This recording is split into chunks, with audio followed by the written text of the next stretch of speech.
In 2003, Avril Lavigne released her debut studio album, Let Go, after which she supposedly died and was replaced by a body double, Melissa Vandella. Except Avril never died, and neither did the conspiracy theories surrounding her death. Today, I'm putting you into the shoes of a woman who was killed off by a blog post 11 years ago, and the bizarre world of conspiracy theories who still believe it. This is the story of Avril Lavigne. I have just done the funniest mic check and the microphone wasn't on. Because of course. Doesn't this bed look squashed to you? Was that it? Was that a joke? There's no punchline. There are no punchlines in my fucking jokes, but look at it. It just looks like a sad. It just looks so sad today. It looks like I haven't tried. I haven't tried. I'm purely running on caffeine and no sleep. I haven't tried. And I'm still sweating. Somebody in the comments told me last time not to give up on heat wave. They didn't word it like that. They told me this wasn't the last heat wave because people follow weather closely here, okay? British people care about the weather. I was just, urinating before sitting down here. This is going so well. If this is people's first video of yours, they are so lost. They're like, when does she start? Where does she finish? When does it start? What is going on here? This is why it took me so long to get monetized. So yeah, I was pissing as I was telling you. And I looked up and saw like the biggest stain that I have not spotted in like 3 months. Moral of that story is look up more often. From your phones, from your friends, from people's private parts. Just roll the intro, just please, for the love of Jesus, just roll the intro. And by roll, I mean just say it, just utter it. just say words. I don't feel like talking today. This is great. This is great. This is purely great content. Also, it's not like your videos last for like 2 hours. I don't feel like talking, guys. Here we go. Here we go. Here comes the intro. Detective unit, I gathered us here around our cyber campfire, imaginary campfire. That should be merged, cyber campfire. Like when I log into work, I say like, cyber hello and stuff. No, I say nice to like cyber meet you if I just meet people like on Slack and stuff. Super important information. Can we start this over again? Like how many times can you start this video? I gathered us all here today to talk about conspiracy theories surrounding Avril Lavigne. I knew nothing about this woman's personal life and nothing about conspiracy theories. And that brings me to a trigger warning because I like to get those out of the way first. This video will mention suicide quite a few times, rather the topic of suicide, and that is something that I had no idea when it comes to this conspiracy theory. Like I knew roughly that the conspiracy theory was about Avril Lavigne being dead, however I didn't really know how this blog post had killed her off in 2011 and then why did people believe it, which brings me to the next freaking argument here. By the end of this video, I will try to be as unbiased as possible. We do deep dives here. We go through the evidence in any case, and I will try to give you the arguments for both sides. But just going in, I don't believe in the conspiracy theory. I don't believe that Avril Lavigne is dead. And so many comments that I have seen online, especially in the more recent videos on the topic, kind of are around like, let it die out. And I agree, but I still had to dig into it myself. Like it was on my prospective cases list for the longest time, and I had to dive in to see like if there's anything, if there's any substance, and do it the way I do all of my videos. Deep dive, give it a background, give it a theory, the pros and cons, both sides, and then where does it stand now. And here, because it is the story about a person that is very much alive today, they have given their own interviews and their own opinions, their own take on this bloody conspiracy theory. Do you think you sound more British when you say bloody? I don't try.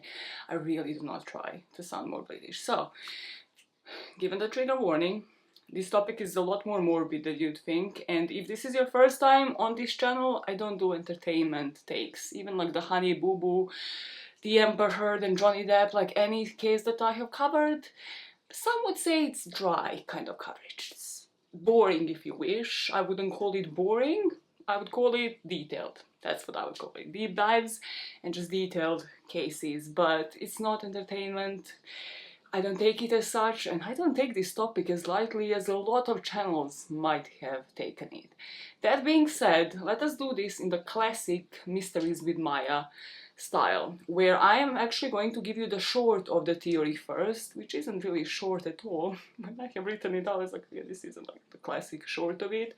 Then we are gonna go into the background of Avril Lavigne, the start of her career, all the way up until 2003, which is supposedly when she died, and conspiracy theories believe that was replaced by a body double. And then we're gonna talk about the conspiracy theory, the evidence, and where does it stand now, and then like Avril's take on things and Avril's legacy. And then once you have the whole picture, you can tell me in the comments, do you think there was ever a basis for this theory? Do you still believe in it? I will tell you what kind of comment I don't want to say, because I have watched plenty of videos on this, but you have to stick around, because that is the most ridiculous comment, and it's under every single video, because people do that in order to get likes and comments. You know, when you live on YouTube, you know exactly every single comment that you have seen under multiple videos. I know of it. I've spotted you. I've seen it on TikTok. I've seen it everywhere. Stop copy-pasting people's content and comments for clout. Can we dive into the topic today? God, it's hot. The short of it. The short of the conspiracy theory. In 1998, 13-year-old Avril had just won a singing contest. She started performing for the audiences of 20,000 people and over, and by the age of 15, she was no longer interested in school. Music was her life, so she decided to drop out of school. Shortly after that, she would meet who would be her first manager, Cliff Fabry, and then in 2011, she signed a $1 million deal with the producer L.A. Reid.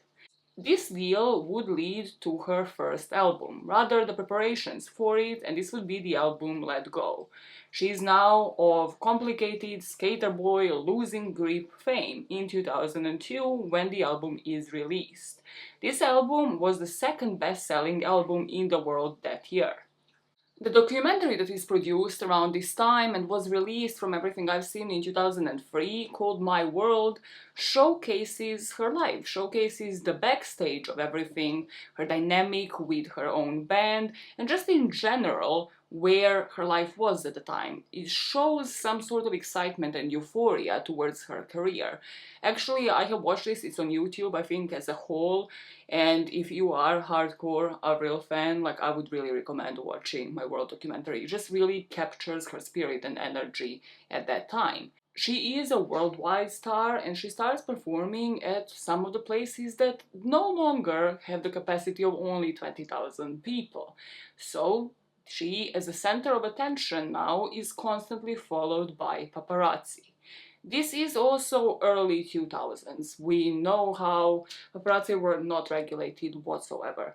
They would follow the stars, especially if you know the whole Britney Spears and conservatorship story. They would follow the stars mercilessly, and they really couldn't defend themselves. They really couldn't do much on their end to stop paparazzi from basically being all over their lives. However, something that some stars have deployed in the past was a lookalike. Somebody to go to press tours, somebody to show up when they didn't want to be seen, or maybe they wanted to be in a secondary location when they're shooting something, for example, and then that lookalike would be the person that the paparazzi would capture. And here the hypothesis, rather the core of the whole conspiracy theory with Avril, is that that is exactly what happened. According to this theory, it wouldn't be Avril hiring this lookalike, it would be her team, and they hired her in order to accompany Avril to tours with a mission of confusing and dropping both press and fans from afar, so that Avril isn't late to events, so that she can confuse everybody and be where she wanted to be while this lookalike is there with her.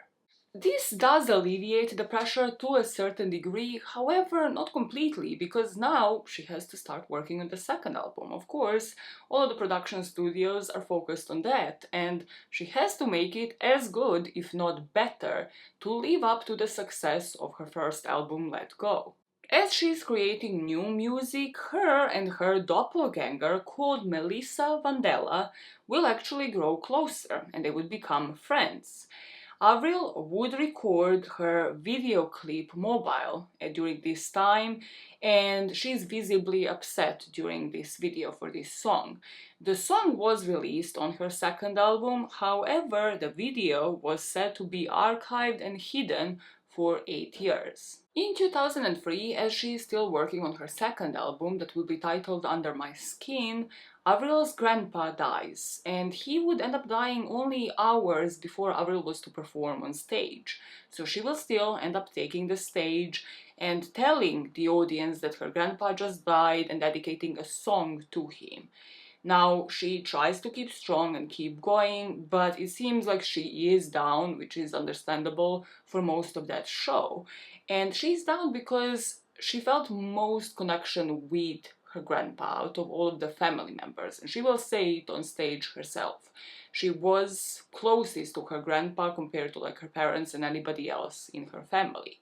The show will end with Avril leaving, still being down, being depressed, and supported by her band. After Avril leaves each and every show, and supposedly the one where she just performed after her grandpa passed away, she is faced by her lookalike. And this lookalike, for the reasons that we have just said, in order to deceive the paparazzi, increasingly is just picking up on Avril's mannerisms and also trying to look like Avril as much as possible. And at this stage, she's dressed, she's made up just like Avril, wearing exactly the same clothes, so it's good enough for the paparazzi. However, unmistakably, she has different features to Avril Lavigne. As for Avril now, some time has passed, however, she is still depressed. She's still depressed about her grandpa's death. We have no idea about the dynamic with her family at this moment in time. However, if we are to listen to some of the lyrics to the songs that she has created at this time, like the one where the video will be archived and hidden, called Mobile, possibly she's just lying down, watching the mobiles on her ceiling. These are the objects, from what I gathered, like like when you put it into the baby's crib, that's what is known as a mobile. And the lyrics to this song state, "When I turn my back, I get out of control. I'm a mobile. I'm a mobile hanging from the ceiling. Life is a mobile." Avril will soon disappear, and the production will start looking for her along with her family. Avril, at this point in this theory, may I add and emphasize on it, is found dead at home. The way that this blog post states that Avril had been found was hanging from the ceiling by a rope.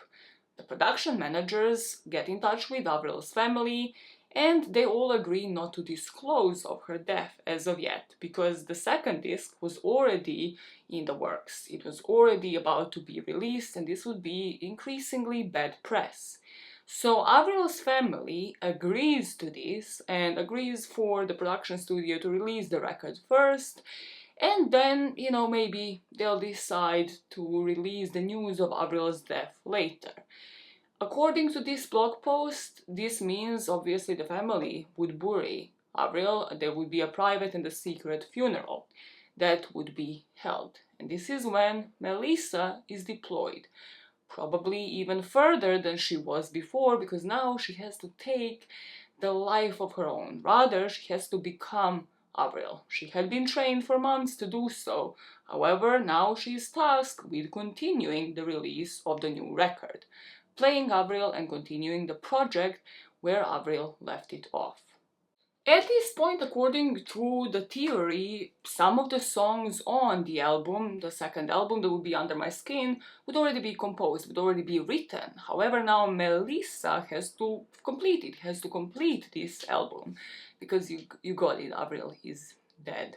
So, according to this blog post, this is when Melissa starts creating music herself.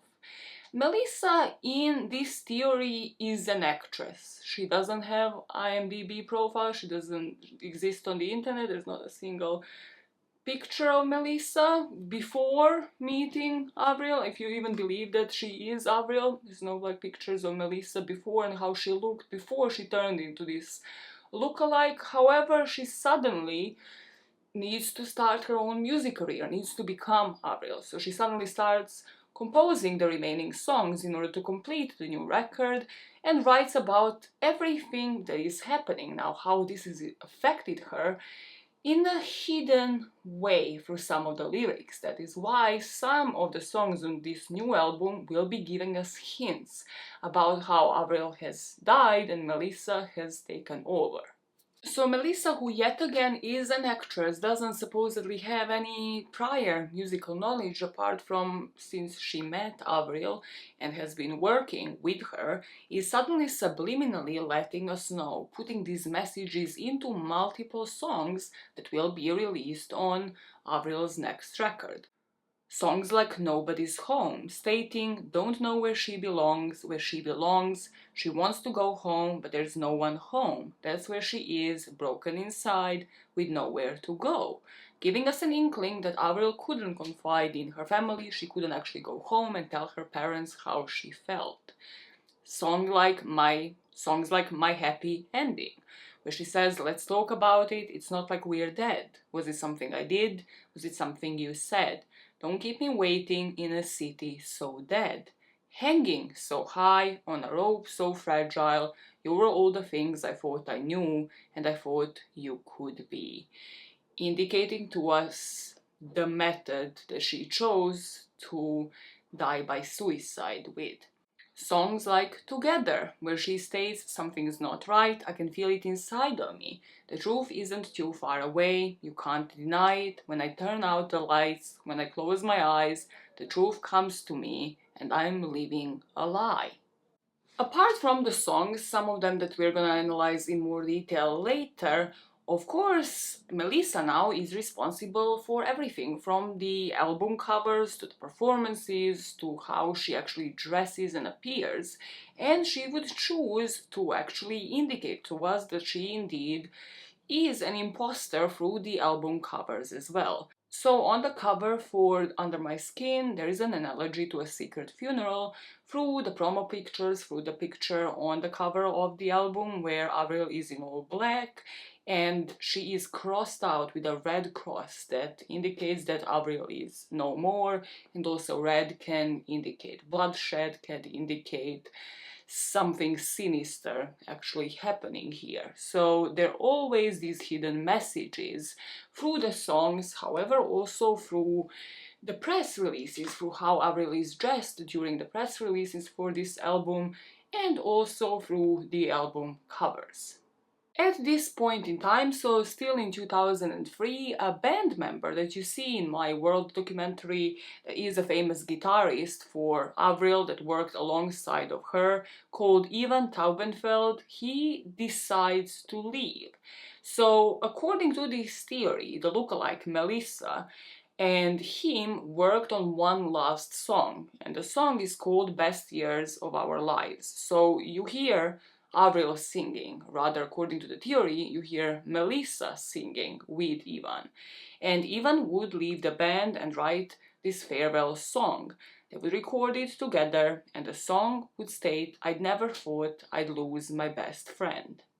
In 2004, Under My Skin is finally released, and the fans immediately spot how there's a much sadder tone to this whole album. Most of the songs are ballads. They're songs like Slipped Away that are just fully dedicated to Avril's grandfather, and the fans already know, like the real fans who were basically going to Avril's Try to Shut Me Up tour and have witnessed her performance stage, know why this album is sadder. However, the conspiracy theories believe that the case is that this album just has all of these sad, depressing tunes because Melissa is trying to give us the clues about Avril's passing and about how she's an imposter who has taken somebody's life and has taken over Avril. Between this point, so 2004 and 2007, the fans are split, and it's way too late for somebody like Melissa, Avril's family supposedly, and then the whole studio, the whole production, to now go back and confess that Avril has actually passed away. Like, the whole album has been released, and they're somehow still getting away with it. That is all the way up until 2007. So during those 3 years, Melissa has managed to convince most of the fans. In terms of her look, style, even appearance, they're noticing a difference. However, still some of the songs on Under My Skin are produced and supposedly recorded by Avril, so Melissa is just trying to fit into that, and obviously has given us clues in so many other songs. However, people are starting to speculate and comment on different physical appearance, comment on all of the differences between new and old Avril. However, the lookalike will continue to adapt as much as possible. They would achieve somewhat of public acceptance and everybody would move on. That is, of course, until the next album had to be released. And now it has been already 3 years.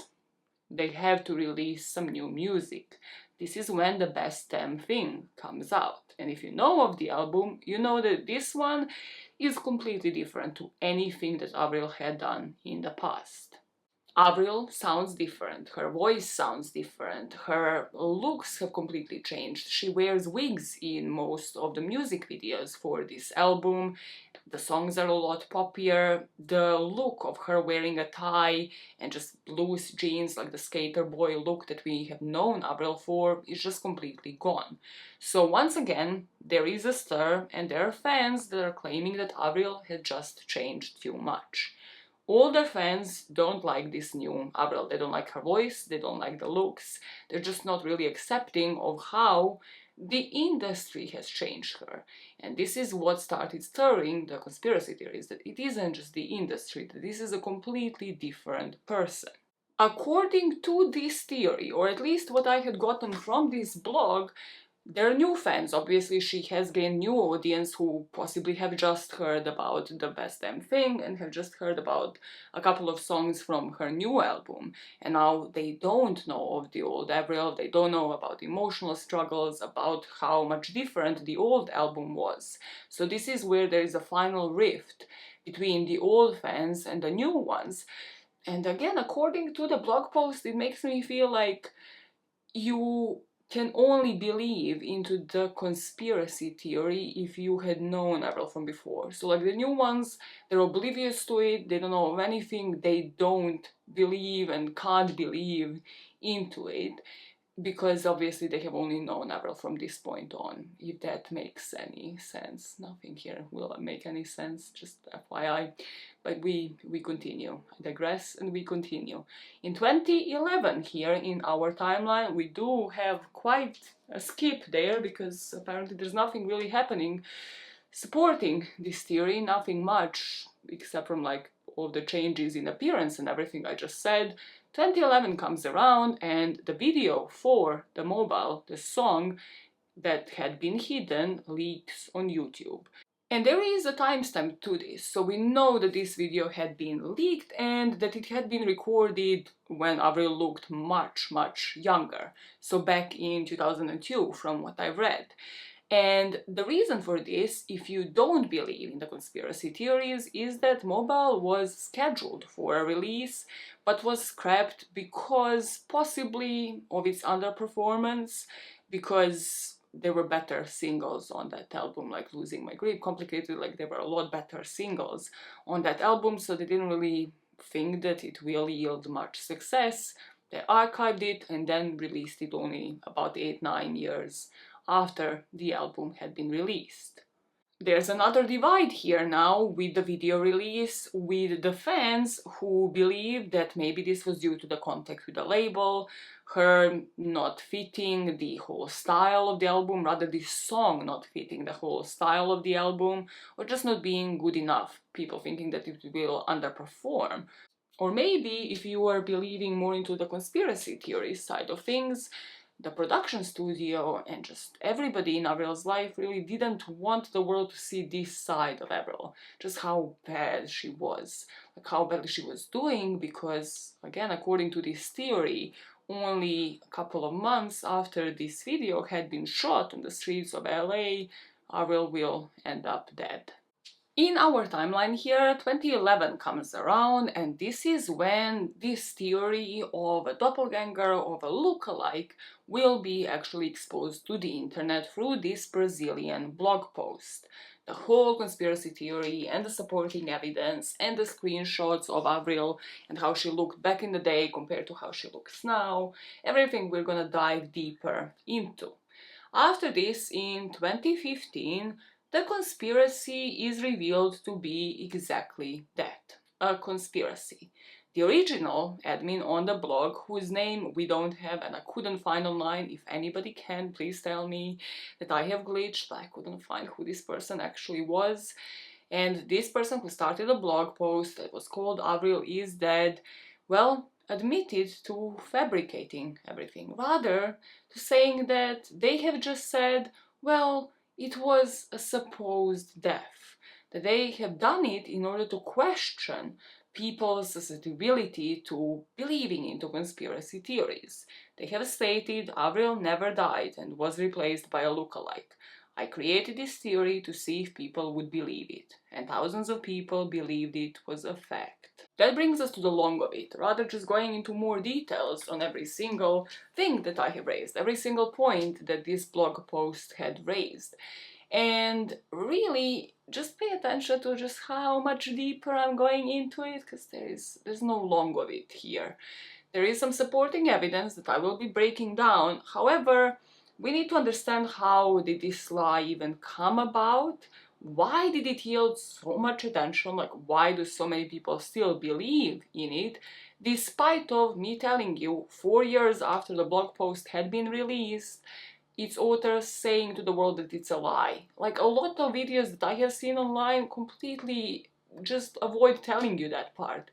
Like, that there is actual admin of this blog post that came publicly saying online, rather it was in a Facebook post that again on Facebook page doesn't exist anymore today, so it's just based off of screenshots. However, it is common knowledge online when it comes to this conspiracy theory that a person behind it admitted that it was a lie. Yet so many people still are susceptible to believing in it and just omitting everything else that doesn't agree with that theory. And also, how did it run its course for that long? And in some people's minds, it still does. For you to actually be able to make an educated guess, I believe we need to go into Avril's background, kind of in depth, to understand where she actually comes from, what the dynamic with her family was like, for people to see whether or not in their minds there are grounds for somebody even coming up with this. Because you have to think, for somebody to actually come up with this kind of conspiracy theories, they have to at least believe that they know Avril on somewhat of a personal level. They need to at least believe that they're a fan who kind of knows the ins and outs of somebody's life in order to even be able to convince people that this is actually what she would do. I don't know, at least in my mind, that this is actually what her production team would do, that this is how this would work. Because for it to run its course for this long, I have to believe that this is somebody who thought they knew who Avril was. And you tell me what you think when I kind of tell you a bit about Avril. So Avril was born Avril Ramona Lavigne in September of 1984. For the controversial take in an already controversial video, especially if you have listened to any interviews that Avril had done when she was younger promoting Let Go, she sounds Canadian. In some of the more recent ones, I would maybe say she had lost a bit of her accent, sounds more like Americanized. However, she definitely sounds Canadian in those couple of ones, and that is because she is Canadian. She's one of the biggest Canadian artists that there are. And she was born in Belleville, in Ontario, and even before making it, even before winning that singing contest when she was only a teenager, she actually started performing from an early age. Her grandpa on her mom's side, called Maurice Eves, was born in Quebec. and he would be the member of the Royal Canadian Air Force, marrying his wife, who was a French native. Their son and Avril's dad, Jean-Claude Lavigne, was born in 1954 in France. When Jean-Claude was a child, the family ended up moving to Canada, and in 1975, Jean-Claude would marry Judy, who would be Avril's mom. The family would name her Avril, which would be the French word for April. And her dad would say that they noticed her vocal abilities from when she was 2 years old. She would be singing on her way home from church, and they literally just noticed her when she was singing Jesus Loves Me. So she had an older brother and a younger sister. However, with Avril, they immediately noticed this talent. And the brother and the sister didn't really care for it, like it was said that both of them teased Avril and that her brother used to knock on the wall because Avril used to sing herself to sleep, and he of course found this as a kid to be super annoying. However, her parents didn't, and they actually encouraged her career, especially her dad, from what I've seen. So, as this singing ability was evident since Avril was 2 years old, she started performing at church and also at local events. To fight without saying a word, walks back into my life like it's all gonna be alright. Don't you know how much it hurts when we don't talk, when we don't text, when it doesn't feel like we're even in love? It matters to me. This to me is actually crucial when thinking about Avril and also thinking about, like, is there any legitimacy to this conspiracy theory? Her family seemed to be religious, as you probably already gathered just from like a brief description. So it seemed like in line with their strict Christian faith, they would carefully like monitor what kind of music she was actually consuming. And this is actually why even when Avril performed like at country fairs, on any events, mostly actually to do with church, she was singing songs by Shania Twain, by Garth Brooks, by the Chicks. Like she wasn't really listening to, I don't know, pop songs of the time or like something modern like that would be possibly like on the charts. And that is probably influenced by Avril and maybe her choice in music, but also probably by the parents and what kind of music they exposed her to.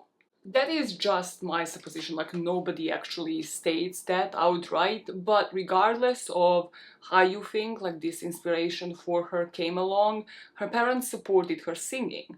Her dad bought her a mic, a drum kit, a keyboard, several guitars, and they would convert the basement into the studio so that Avril can perform and practice. From performing in church, in karaoke sessions, in country fairs, Avril started becoming more and more comfortable and actually writing her own music. Her first song was called Can't Stop Thinking About You, and it was about a teenage crush that she would later in interviews describe as cheesy cute. So this brings us to 1999, when Avril would win a radio contest to perform with Canadian singer Shania Twain. And this would be before the audience of 20,000 people. The two of them sang Shania's song, What Made You Say That? And Lavigne would tell her that she aspired to become as famous as Shania was at the time. Now, obviously, this kind of performance would finally expose Avril to people in the industry, to really big names, like folk singer Stephen Med. Stephen would invite Avril to perform on his own songs, and she would be on his album from 1999 and then 2000. However, it wouldn't be until December of 1999 when Avril was actually singing at a bookstore in Kingston, Ontario. And this is when she was discovered by her first professional manager called Cliff Fabry. Not to go into too much detail here, but the VHS tapes, her family supporting her, recording her sing, also like all the karaoke sessions actually proved to be handy here, because Fabry would send it to like other music executives. And finally, it reached the desk of one such L.A. Reid, who was the American record executive, still is from what I've seen. So in November of 2000, Avril was invited to a Manhattan studio for L.A. Reid to hear her sing. And after a 15-minute audition, Reid was so impressed that he immediately signed her to a deal worth of $1.25 million. And this would be for 2 albums, and then extra $900,000 for her to publish in advance. So here, if this is correct, you see the pressure and also why those albums sort of came in like such a short period of time. Let Go and Under My Skin. Because she had signed this deal, she had to publish those songs and those albums in time in order to basically claim the money. Is that how life works? Like, you get the pressure. If you believe in the conspiracy theory, again, this is where I would find my evidence. Like, this is where I would start from. Like, she had to complete this deal, otherwise everything falls through. At this point, at the point in time when Avril signed this deal, she was very much into the skaters clique, like into the skateboarding clique in her hometown. And here now, with the prospect of the deal, she wanted to really quit school. She wanted to drop that behind. She was never really interested in that. And finally, with this prospect of making money, doing what she liked, and with the support of her parents, she decides to do just that. So the only thing that now the studios had to do was actually form her band. And they made sure to form it with the members of Closet Monster. And this is because they wanted young performers that were Canadian, that were up and coming in the punk rock scene in order to fit Avril's personality. Because again, you have to think where we are at in this point in time. This is early 2000s. Everything you were to hear, especially from female music artists at the time, would just be, I don't know, cheesy, pop, very chart-like, or it would be a Shania Twain, it would be like more country, I guess. There was never really an artist, especially Canadian artist, that really wanted to stick to their own style, and where studios were fighting to do that for her as well. At this point, it didn't seem like they wanted her to change, and this is what appealed to Avril in the first place. With this deal ready and with a band by her side, she's now in the studio trying to create her own songs. However, there were some good collaborations, there were some songwriter-producers that were working with her. However, nobody really matched Avril's voice. She wasn't really to have like any duets, any features when it came to this first album. And it was only when Avril was to go to LA in May of 2001 and create 2 songs with the Matrix production team, including Complicated, which ended up being a hit, and her debut single, that the record company thought, okay, she had a major breakthrough. The way I read through that is, it's only when they let her be herself and not try to fit her into like the commercial image that they have had of the artists at the time, they were like, oh, we have a hit, wow, how freaking revolutionary. Now, Avril is 17 years old when Let Go comes out in 2002. And just so you know the level of success we are talking, obviously, the hits from this one, it's the most famous songs that Avril had released, from Complicated to Skater Boy, Losing Grip, and it immediately reached number 2 on the Billboard 200 albums chart.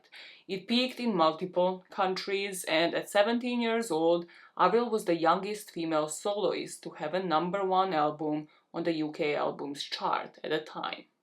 By May of 2003, Let Go had accumulated over 1 million sales in Canada, and Complicated was one of the best-selling Canadian singles of the last year of 2002 and one of the decade's biggest hits in the US.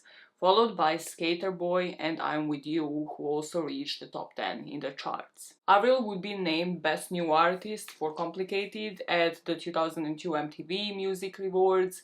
She would also win other awards and nominations. She would get the World's Best-Selling Canadian Singer Award at World Music Awards and was also nominated for 8 Grammys, including Best New Artist and Song of the Year, again for Complicated. Beyond that, at this point, everybody wants her. And this is because she was seen as anti-Britney at the time. So when I say everybody, I mean more alternative magazines. So for example, she would pose for the cover of Rolling Stone magazine in 2003. She would perform Fuel during MTV's Icon Tribute to Metallica.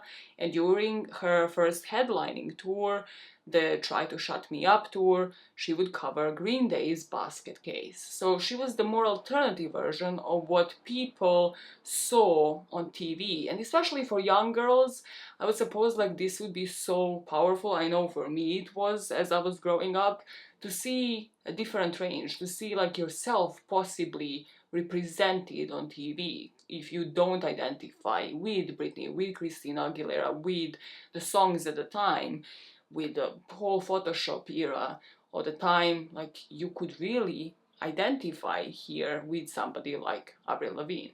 What this really meant for the industry was that the studio, like the production, everybody just let the skate punk persona actually come out through this album. And this had led to her impact on the industry. Avril is considered a key musician in the development of pop-punk music, and she paved the way for female-driven, punk-influenced pop music. This is expressed through the documentary that I have mentioned in 2003 called My World, that follows her on tour. It's very much her skater boy era. She's drinking beer with the bandmates in the backstage. She's on the subway. She's goofing around with everybody that she works with. She's traveling the world, and you can see the style expressed. You can really see what people will consider the old Avril, the real Avril. The baggy clothes and even the stage outfits are more in that punk rock style compared to possibly her later days. This is also the time when in 2003 her granddad dies. And according to a couple of Google searches, I believe that this is true information. This is actually when it happened, and we know it did because Avril actually performed on the stage. She would be going to different cities for this worldwide tour, and on the stage, just after her grandpa passed away, she comes out, still decides to perform and not to cancel the whole performance, and she says that she hasn't been close to very many family members. However, a couple of hours before her show, her grandpa passed away, and she decided it was a very important show and that she has to do it. She dedicates the show to him, and she says that she wasn't going to quit. And I've never had anybody close to me die before. I've never known anyone that's passed away before, so that was really shocking to me. And also, haven't been close to very many family members, and I was close to him. And so that was really difficult. A couple hours before my show, and I was, I could have said no, I don't want to do the show, but I decided it's a really important show, I gotta do it.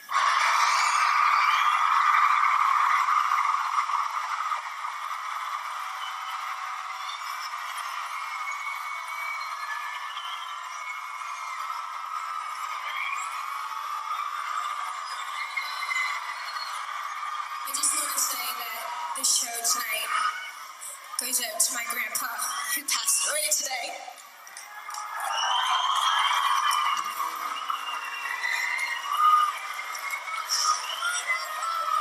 Just having him in my head, I just broke down, and I wasn't gonna quit, And the reason why I did the show is because I knew that he would want me to go on.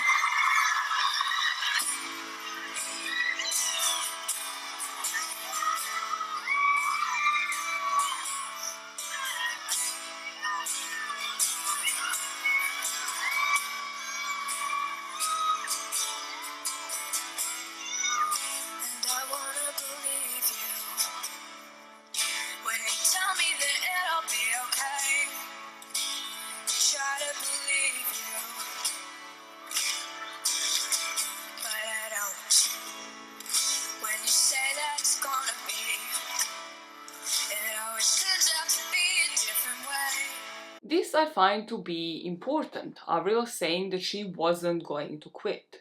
So before we speak about how this event triggered her supposed doppelganger's mission and Avril's death, let's describe a few traits of hers at this point in time. So I already started talking about Avril's style, and in her own words, during the decade of 2000s, and in the words of most critics and publications, Avril's first three albums were a mix of pop punk, alternative rock, and pop rock, and they were kind of influenced by that post-grunge sound. Her first album, Let Go, was classified as a pop rock and alternative rock album, and at this point, sound-wise, she was mostly compared to other female artists like Alanis Morissette. When it comes to Under My Skin, musically people have noticed it's noticeably darker, and it kind of verged on nu metal, so at this point she was mostly compared to Linkin Park, Evanescence, due to that nu metal influence. Further down the line, however, especially with 2007, when she released The Best Damn Thing, it seemed like she abandoned this alternative and post-grunge style in favor of these pop-punk tunes. Musically, this is when people started saying that this is a combination of cheerleader-inspired bubblegum pop melodies with punk rock riffs. And later on, in 2010s, her sound started being even more softer and poppier, characterized by pop rock songs and really less and less of the grungy guitar-driven songs that were her signature in the Let Go days.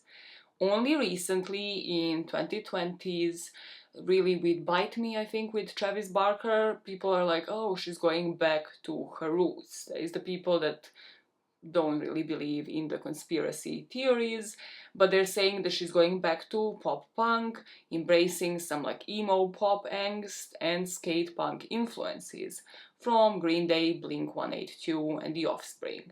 And a lot of people are kind of having still that divisive opinion on Avril and how, even if they don't believe in the conspiracy theories, there was an era where for whatever reason she has completely changed her style, her sound, what she sang about, and just like her whole image. And that is why so many people believe in the conspiracy theories, because they don't believe that Avril herself would really voluntarily change that. However, she actually passed away and was replaced by somebody, well then that person might have altered her own image and might have been giving us clues all along. I looked a bit into what Avril herself, through the interviews, the press tours and stuff, said about each and every stage and like how she herself had seen her own albums. And here yet again, I believe that is why this conspiracy theory has sparked so many people into believing in it, because she herself had agreed with mostly what people had said. So about Let Go, she actually said she preferred songs like Losing Grip instead of her more radio-friendly singles like Complicated, saying that the songs that she did with The Matrix were good for her first record, but she didn't want to be that pop anymore. In her own words, her second album was darker because she had gone through so much. That's why she's talking about it: boys, dating, or relationships. However, her third album, The Best Damn Thing, wasn't personal to her. She said some of the songs that she wrote didn't even mean that much to her, and that it's not like some personal thing that she was going through. Her objective in writing that album was simply to make it fun. Something that I haven't actually seen mentioned and I wanted to is nobody makes a correlation between her private life, so like who she is dating or allegedly dating, during these early albums, like during the early releases, and how that might have actually affected her. So she kind of insinuates in these interviews that I have read in like magazines and stuff. But here, from what I have seen, she has been gossiped like to be with different people at the time, but there was no like serious relationship that she would actually publicly state and we would publicly know of that would lead to marriage, or like just even the two of them appearing in public, and that probably also has to do with the songs, with what she talks about, her dating, basically going from teenage years and the first crushes on to something more serious. And that actually leads us to the next album. So after The Best Damn Thing came Goodbye Lullaby, her fourth album, and she said that this was a more personal one than the earlier records. She said it's more stripped down, deeper. All the songs are very emotional. Avril would say on the Late Late Show here that her fans look up to her, and that's why she made the song so personal. It's all about things that she has experienced and things that she likes or hates. She writes for herself and hopes that the fans like what she has to say.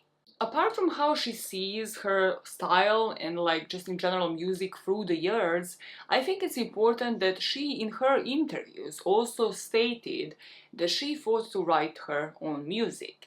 And I think this was only a debate, quote unquote, in her very early years. She said that she had been writing most of her songs from what I have seen, and again, I haven't seen her being questioned on that sort of later in life. I had only seen it about Complicated Skater Boy and I'm With You, so the songs that trio at Matrix supposedly had written. Avril had always said that she was the primary songwriter for every song on the album, stating that none of those songs aren't from me. And here I again, in the context of the conspiracy theories, ask you to think about the songwriting itself, because a lot of people will debate on her voice and how her voice might have changed, and we'll touch upon that later. However, we are to say that some of the songs for Under My Skin have been written by her if she writes her own music, which we believe that she did, and she does still to this day. But then some of the songs weren't, and they were just written by the studio, by Melissa herself. Like, Melissa has even more skills than we apparently attribute to her. She's an actress, she's a songwriter, she can suddenly sing. She isn't just, a doppelganger there playing up a character for the paparazzi. But then not just that, she sort of develops throughout the years and like completely, yes, maybe changes from what Avril used to sing about.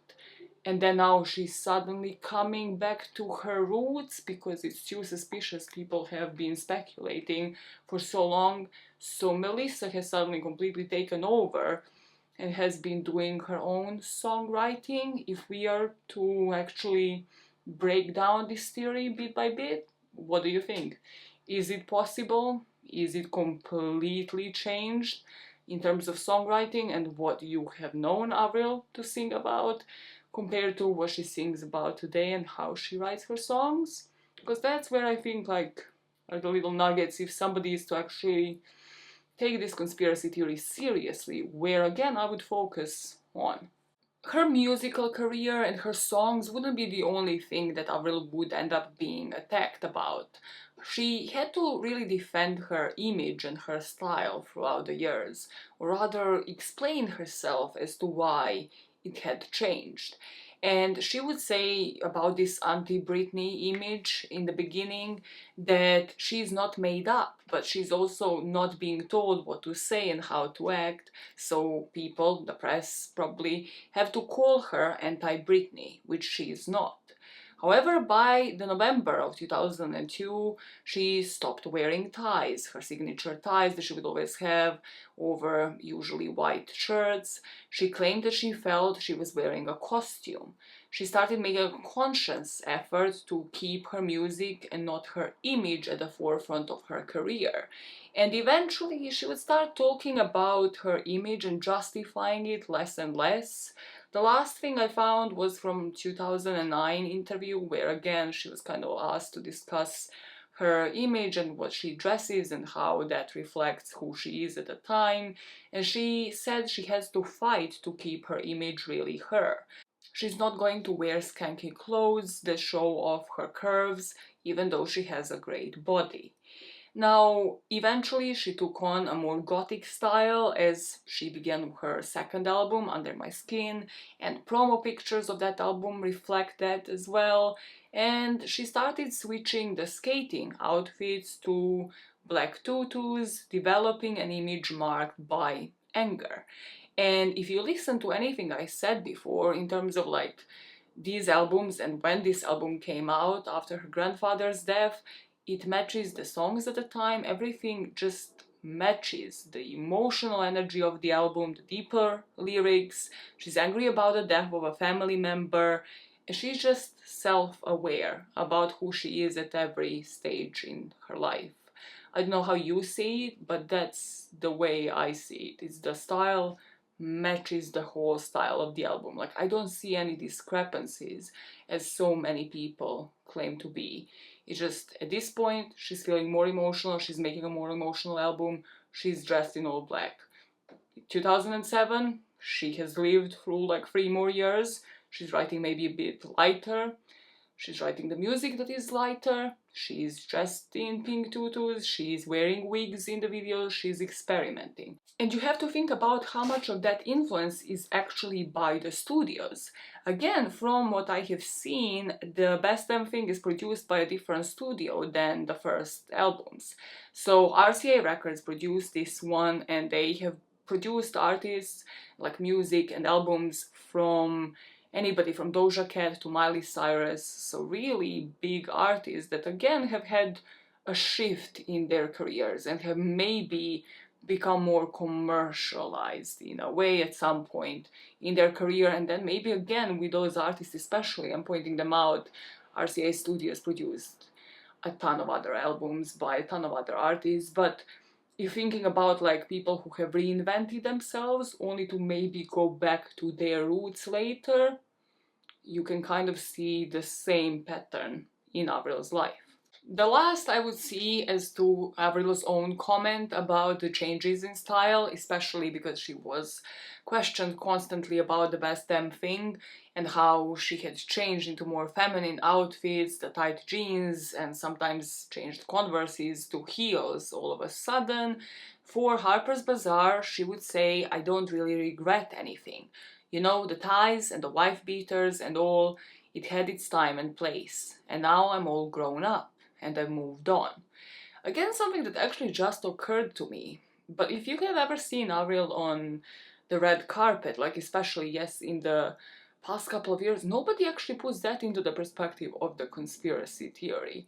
Like, she dresses, yes, still sort of true to herself, but again, she's not dressed constantly in her wife beaters, as she's saying, like in her skater boy outfits. She has moved on from that point on. Like, that was her hobby basically, and everything to her in her early teenage years, and then she signed $1 million deal and decided to eventually move on. Like, of course she's going to change her style with years. Yes, maybe not as drastically as people have expected it, but nobody really puts like her red carpet performances, just like her appearances on different music awards, into the perspective, and how she dresses completely differently. She's not wearing ties during those types of events. That little sideline aside, in our timeline, that brings us to 2011 and that blog post, and rumors apparently started circulating circa 2005. However, first of all, we don't know who is behind this blog post. I have tried to dig. I have read the whole blog post and it only says it's only signed by administrator. We don't know why they would wait for 8 years if the rumors started in 2005. Not even 8 years, if they knew in 2003 that Avril had died at her house and that this was inspired by her grandfather's death. Why wait? Why wait until 2011 to expose something like this? How would somebody be sitting on something like this and wait for this many years? I don't know. Yet again, you tell me what you think. But this is where we go into the unhingedness of this blog post. So I'm just going to sort of read out a couple of sentences, because there's some paragraphs here that are just borderline insane. So it gives us sort of a background story of Avril Lavigne being discovered by L.A. Reid, the information about her first album, Let Go, that she was just a teenager, that's why the doppelganger was introduced, in order for her to basically have somebody to avoid paparazzi. and it asks you to put yourself in her shoes. Think how hard it can be on the head of a girl her age. There is a long list of celebrities who can't stand the pressure of fame and end up in depression or drugs, and it wouldn't have been different with Avril.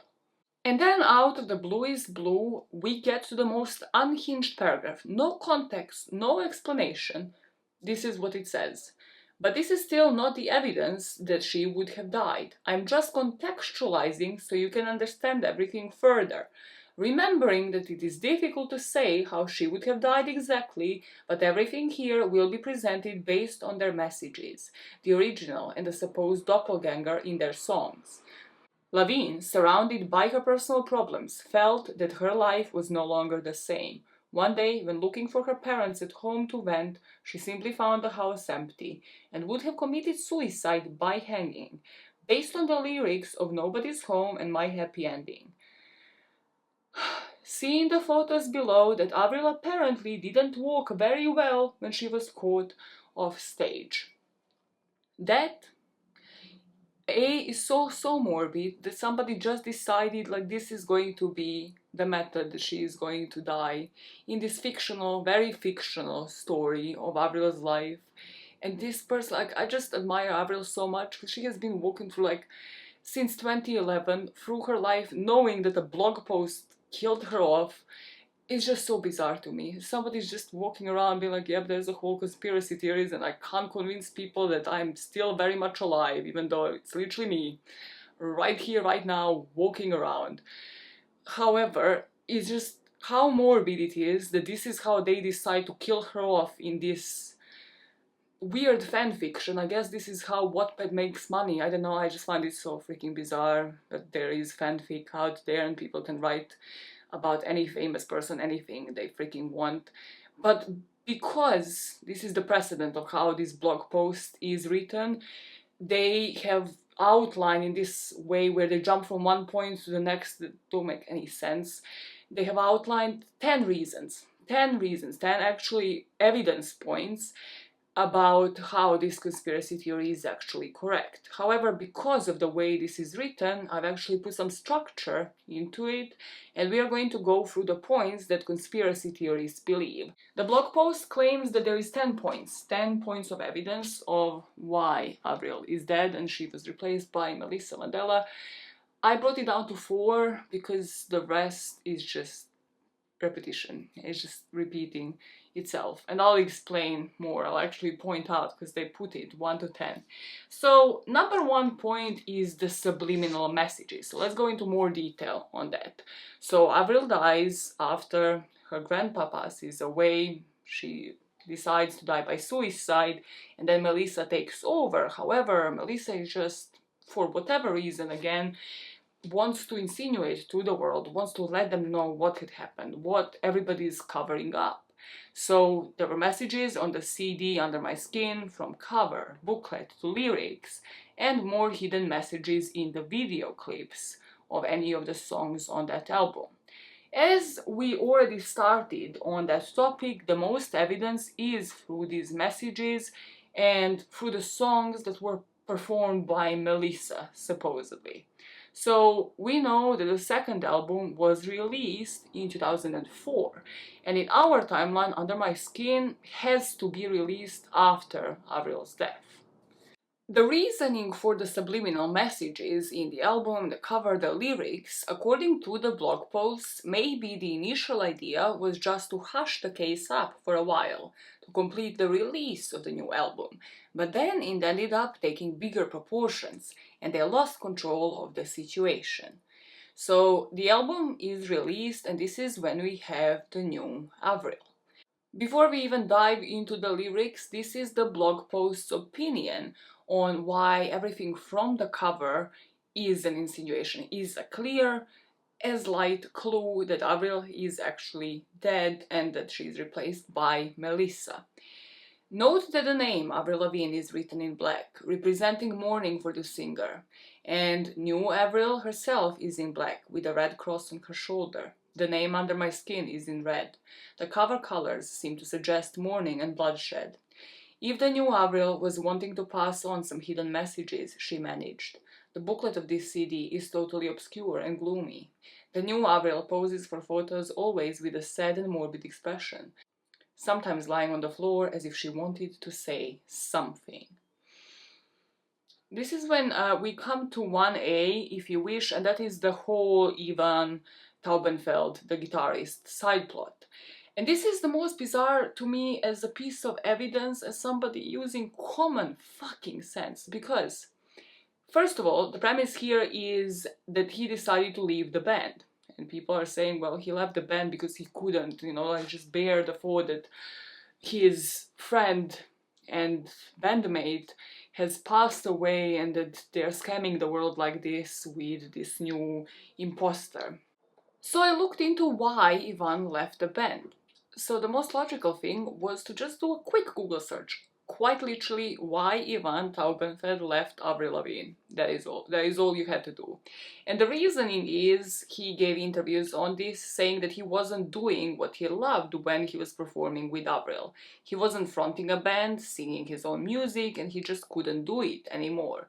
So the last 3 years of his life when he was still performing with Avril were amazing, and he just wasn't 100% happy. He basically wanted to have his own career. So he left the band in September of 2004, and he was signed as a staff writer with EMI Music Publishing, after which he would actually end up getting his own recording contract later. So according to the conspiracy theory, however, this isn't what happened. Ivan hears about the death, right? He hears that his friend died, and then Avril's lookalike, so Melissa, asks him for the help on the project. So they want to sing this song still together. And Ivan, even though he knows that his friend and somebody he has been working with for 3 years, he's like, no, this is a good idea. We are going to perform this song called Best Years of Our Lives together with me and this new imposter in this life in order for the world to buy that Avril is still alive, I guess. So he leaves the band and they write the farewell song, and he records it with Melissa. Again, important in this conspiracy theory that this person knows of all of this, has been a bandmate, and has now written a song with the doppelganger. The song lyrics go like this: I'd never thought this could ever end. I'd never thought I'd lose my best friend. Everything is different now. Can we stop the world from turning? This is where I would love to know, what do you think? Like, cause whichever way I turn this piece of evidence, I can't make it make sense. Like, why would somebody who was a bandmate of Avril's, if we were to believe this theory, why would they suddenly hear of her death, like, and then decide, okay, no, we were close enough actually, not for me to tell the world what had happened, but rather for me to continue living a lie and create music with a doppelganger of hers, and then release that, and then like I part my ways and I never speak about this again. Again, sitting on a crucial piece of information and not doing anything about it. It just seems like a lot of people from Avril's parents, who again had quite a close, somewhat close relationship, at least as she was growing up. They supported her decisions and her career. Maybe she wasn't as close with them because she would say that on stage later on, maybe because of the religious reasons. It would match the appearance, it would match her trying to rebel later on. But like, from her parents to anybody else in her life, all of these bandmates that were in the documentary My World, no, everybody apparently, according to this, would be in the know, or would realize themselves, would know that there was this doppelganger as well, because if she is there, Melissa that is, avoiding the paparazzi and stuff, and everybody just kept this top secret. Just that, for all these years, decades, just nobody spilled the beans, nobody said anything about it. Seems legit. And that brings us back to number 1, which is subliminal messages. We have to talk about more lyrics, because this is where the blog gets so much more morbid. Like, you would think it's morbid already. No, it overanalyzes every single song on Under My Skin. Not every single one, but like a lot of them that are supposedly written by Melissa, who is trying to give us clues about Avril, about her death, and trying to give us the clues about actually what happened. So we have song like Take Me Away, where the lyrics go, all I do is hide all the pain I thought I knew, all my thoughts turn to you. Back to what was never said, back and forth inside my head, I can't deal with this mess. In the song Together, Avril clearly tells us that she is living a lie. Slipped Away explains to us the motivation because it is dedicated to her grandpa, where she says, now you're gone, there you go, somewhere I can't bring you back. My happy ending tells us about the method of her death, the method that she chose in order to die by suicide. Don't leave me hanging in a city so dead, held up so high on such a breakable thread. The blog writer themselves would state that they have never seen a singer change her style of singing, writing, dressing, and behaving as much as Avril Lavigne did, and everyone was talking about it at the time. Everyone was talking about a sudden and radical change in Avril's style and personality. It wasn't just the style or the way of dressing that changed. Her style is different, her musicality is different, the lyrics follow another line. In short, she is someone else. And to this I say, who the hell is this blog post writer? Again, I can't find their identity, can't find Melissa Vandella online, but I can't find this blog post writer. Like, are you a professional? Like, is this, like, are you in music? Do you work as a record executive?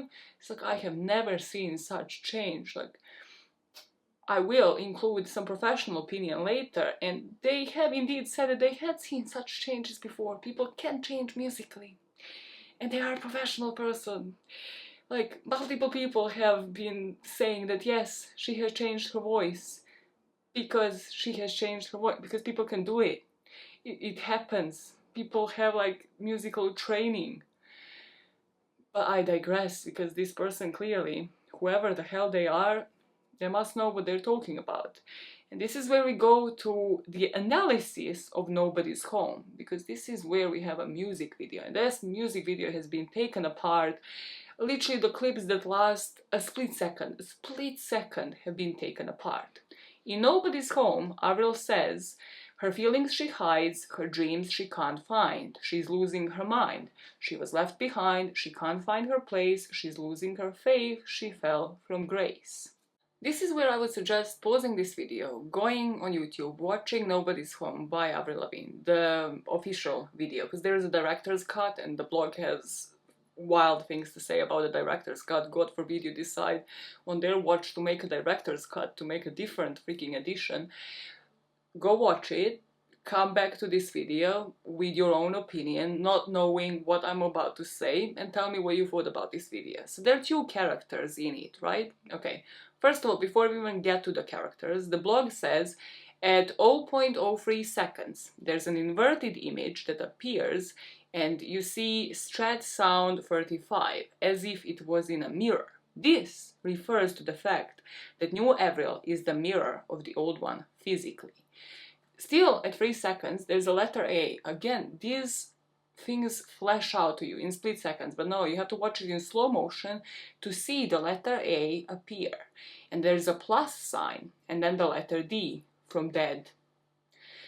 In the clip, you see Avril singing. So there's a character 1, and Avril is playing the story in the clip. Instead of hiring an actress, she is the one that plays both roles. She's wearing a wig to show that she is somebody else. That way, we have two different characters with the same face. Melissa has been telling us all along. Like, imagine this person watching Hannah Montana. Like, they were confused. They must have been so shocked. Like, they were actually the only person shocked when Hannah Montana revealed to Lily that she's actually Hannah. Was the name of Hannah's best friend Lily? This show must everything, and yet you can't remember the names of the characters. Fake fan. Yeah, it was Lily, and then she was with Oliver.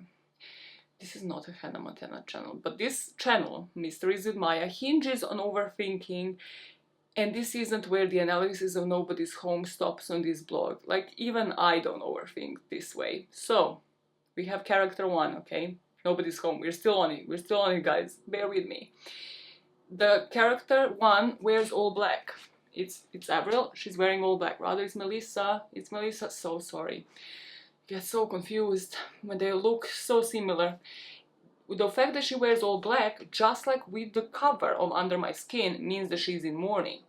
The musicians are playing the violin, but there's no violin in the music. They would be representing a funeral. Character 2 asks for a ride. Why? Why would a character 2 ask for a ride? It shows that Avril was wanting to get away from everything. Maybe it also means that Avril first tried to disguise herself and run away somewhere else. Character 2 plays the guitar. It shows that she was also a singer. At 2:06, she also sings in front of a mirror. It's a mirror, it's a reflection, but not the same person.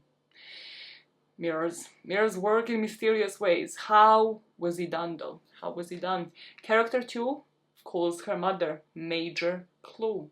It would mean Avril called her family and let them know she decided to go home, see them, and tell them she's not well. But the mother acts as if she can't take her depression, as if she can't take her mental health any longer. So at 3:15, there's another clue. Joining the letters that appear, you have Avril 2004. Before that, there's an X that appears on top of character 1 and disappears as if it's marking her, just like X on Under My Skin cover. It's like, she's gone. She's gone. And then follows the letters and numbers that add up to Avril 2004. Then once again, the X marks character 1. It means that character 1 is Avril 2004. And character 2 then represents the old woman who decided to die by suicide in 2003. To see it, the blog suggests you watch this video in slow motion, containing only the parts that they have just told you to watch. So only the parts that really fit into their theory. You do that. Yeah, now you go rewatch it and you tell me, do you see any of that? Now, that's not everything. There's one more strange thing. Remember? The director's cut. According to the blog, there is a version of the clip where the codes, this is what they call the clues, and the scene in which the mother appears are cut. So like the first initial scenes, like the supposed mirror and stuff, they're cut. And there are other different scenes that do not appear in the first one. And then they give you the link to check it out, and the link leads to director's cut. And it's like, yeah, they decided to switch it about. It's a director's decision. But yeah, they are maybe have decided that it's too obvious and have to hide the clues, depending again what you believe. So the only explanation is that subliminal messages through these songs, as most of the album was done, are there introduced by Melissa to give us the clues. We're almost done with Under My Skin, and I'm gonna just talk about one promo picture here and then we'll move on to other points. Here I just wanted to pause because of one thing, and that is that I haven't seen this discussed. Like, there is discussion of motivations, as in like, why would Melissa do something like this? Why would she, insinuate subliminally all of these messages, put them into songs, into the videos, things like that, try to sort of stay true to herself while living somebody else's life. Like, motivations of why she would have taken over aren't unclear to me. Like, Avril was filthy rich by the point in 2003 when she was working on her second album. Like, her first album was a success. Of course, you would want to continue that career, and that part makes sense to me. Like, if you had aspirations to become a celebrity, cool, really makes sense. Wanted to be an actress, decided to become a musician. However, that's it. Like, apart from her being a lookalike, apart from the looks and the change in style, what nobody really discusses is beyond that. Did Melissa never have her own aspirations? Apparently she was an actress, but now decided to go into music, decided she can sing, she can pull this off. Did she not have a type in terms of who she dates, who she sees, who she marries? Because if she had taken over Avril's life, Avril doesn't exist. This is Melissa, who has dated famous band members, who had dated like other famous people. This is Melissa that you see on the red carpet. This is her taking over every single aspect of her life. And unless personality-wise, psychology-wise, everything internally-wise, Melissa is the doppelganger of Avril's. If she is really the same person, that doesn't make sense.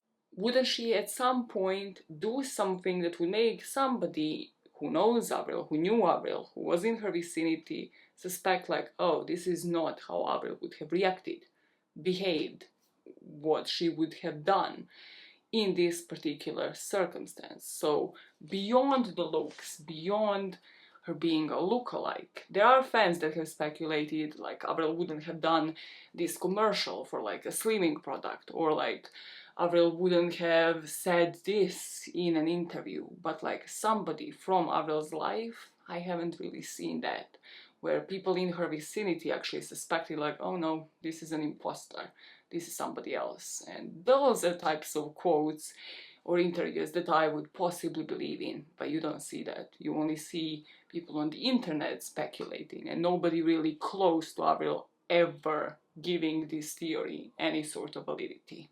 To wrap up the album Under My Skin, we have this promo picture of Avril just looking pretty much like herself from this period of time, like how she used to dress, with her hair parted in the middle, with her hair sort of in front of her, like on her shoulders. However, this isn't what people are focusing on here. Rather, they're focusing on what's on the shirt, or when I say people, the blog post writer. It says that the shirt would represent Avril dead, or worse, it could be a real picture of Lavigne's dead body. In fact, it's unrecognizable, but we have to consider two things. One, that Avril would be without makeup, with her hair cut and tied, and with a few days of death, which already changes her appearance. And another, that the photo is modified with the effect, inverted colors, like a negative, and then in grayscale. Just coincidence? Question mark? Whether it's a representation or a photo of Avril herself, the fact is that this is at least weird. Overthinking at its best, or its worst, whichever way you want to think about it. So now, still on point number one, may I add, so let us discuss some of the later works that Avril did. And here, yet again, when it comes to these conspiracy theories, sometimes it just baffles me. We start going away from the lyrics. Like, the blog post mentions the part of the song The Best Damn Thing, how much different it is. It mentions the Hello Kitty song, and it mentions how just in general the music had changed to like more poppier tunes, and with Hello Kitty like cultural appropriation, and it was just fucking weird. And she's wearing pink tutus, and like in a lot of songs she's wearing heels, all of that. But it starts being about like style change rather than Melissa leaving us subliminal messages in the lyrics. In fact, if I'm not mistaken, the part of the song The Best Damn Thing is actually the last mention of the subliminal messages in the songs that Melissa had ever left, and there's obviously other songs on that album from 2007. So the part here that the blog post refers to is "You no longer get." So the part here the blog post refers to is "Like it or not, even if she looks a lot like me, we are not the same." The new Avril here may be saying she's here to stay, whether you like it or not, but no longer as a subliminal message, but as a personal self-affirmation. That is, she will not live in the shadow of an old one, she will live her dream of Cinderella, which by a magic stroke turned her into a star overnight. And that is Melissa basically telling us like, there's no subliminal messages any longer, because this is me, I have taken over, and you can deal with it, like it or not. And from that point on, that's why the commentary is mostly focusing on just the style, and with the song Hello Kitty, the cultural appropriation, and just how much Avril had just strayed away from who she really was. When Avril released the video for the hyper kawaii, which is the culture of cuteness in Japan, the track for Hello Kitty in 2014, people were confused beyond the cultural appropriation and just how wrong it was. it introduced a different Lavigne to the fans that people had known. She's in pink tutu, she's in colorful clothes with like different streaks of color in her hair, and people are wondering where are the gloves, where is the tie, where is just her hair parted in the way that we are used to it being parted. What happened to the skater boy Avril? So this is what sparked even further the conspiracy theory here, because people have started wondering, can it be that she changed that much, or is this Melissa fully taking over and showcasing her own style? Finally, again, going back to what I have said, eventually she would have been breaking through and being like, no, this is actually who I am, this is actually my own mark, and I'm finally going to move away from the subliminal messages and actually leave my own mark and give, my own stamp to who Avril truly was. One thing is changing your own style though, and like leaving a mark that way.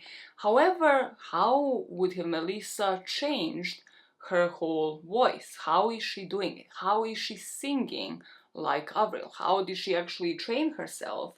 Like, if we are to suppose that Avril had passed away prior to her death, being hired by the studio, or in the months after, to match the style and the songs that Avril had already written, and then just continues singing in a way where people didn't suspect it.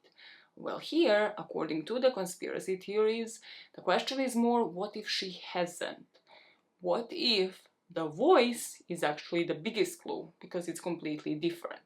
If the copyright allows me, I will play you this video where there's a comparisons of the two voices next to each other.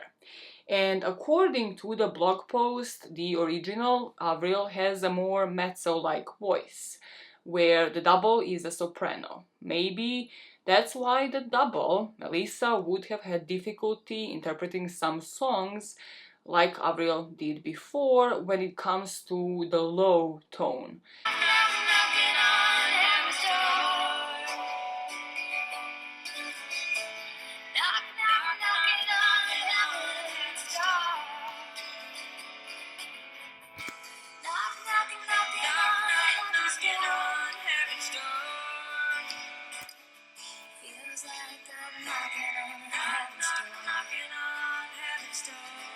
As an example, usually people use Complicated because it is such a big tune, and the studio version compared to like her later performances of the same song.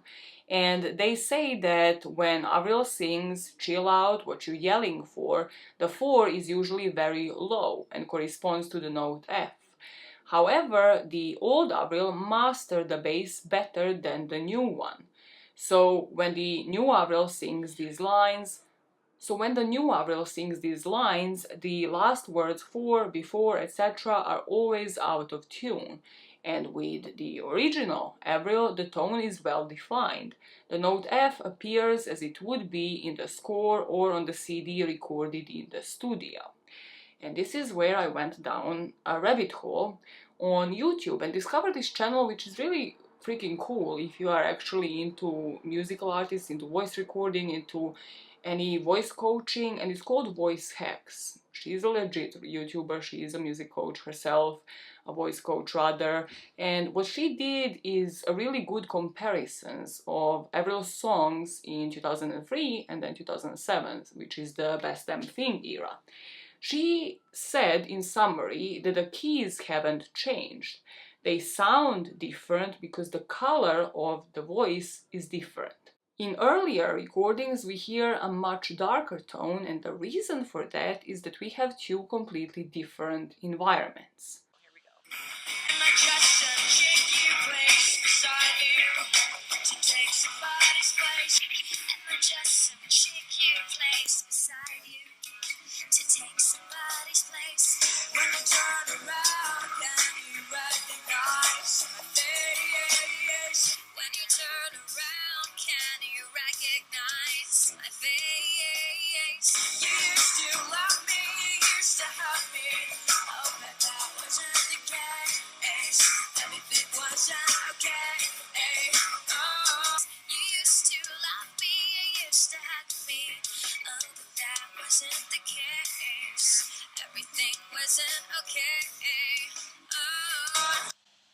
Okay, let's stop there. This video was put together by a YouTuber named The Internet Vault, and it's a comparison of a concert in 2003 to a concert in 2007. So the conspiracy theorists would say that the voices are different in 2003 and 2007, and therefore, in their eyes, that supports their conspiracy theory that Avril Lavigne is not the real Avril Lavigne anymore. But I actually disagree. So there's a few factors here that we really need to take a look at. One is that these are not at all a fair comparison. First of all, I'm not going to insult you as the viewer and tell you that these two voices did not sound a little different, and they definitely do. So you are hearing a difference between the 2003 video and the 2007 video. But the reasons why is not because this person has been replaced by another person. There are a lot more logical reasons and valid explanations for this. So the first thing I usually ask myself when I'm doing this stuff is, what key is the original in and what key is the comparison in? And we can see that the original is in the same key as the comparison. So we haven't changed keys at all, which would be a pretty big indicator that maybe the person's voice could have changed. And so we're looking that these are exactly in the same key. That's right there around E flat and E, and it's the same in both videos. So we know that they're singing the same key, but the timbre, the color of their voice, is kind of different, right? Why is Avril's voice so much darker in the 2003 recording than it is in the 2007 recording? That's what we would call a brighter sound. So bright versus dark, same notes, same vocalist, I believe. So what could explain that? A few things.